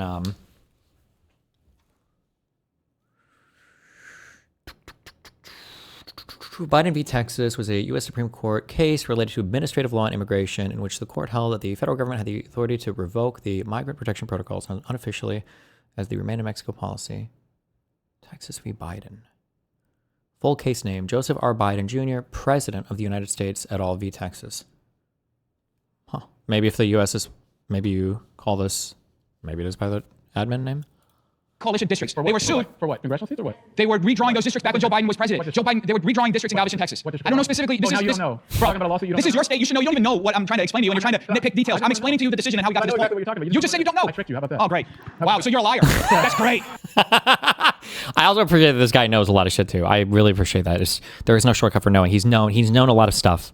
Like he's known a lot of numbers. It seems like he's got a decent foundational basis for understanding things. I appreciate that a lot. Even if I think this guy's further to the left of me, I super appreciate this. Wow, truly. The kind of politician we don't need in Washington. Pause, we're out of time. We're out of time. Thank you. Oh, man. I think that he was definitely looking for a clip, but it didn't work out for him. The idea that Democrats hate America is one of the stupidest things I've ever heard. And I think ultimately what people saw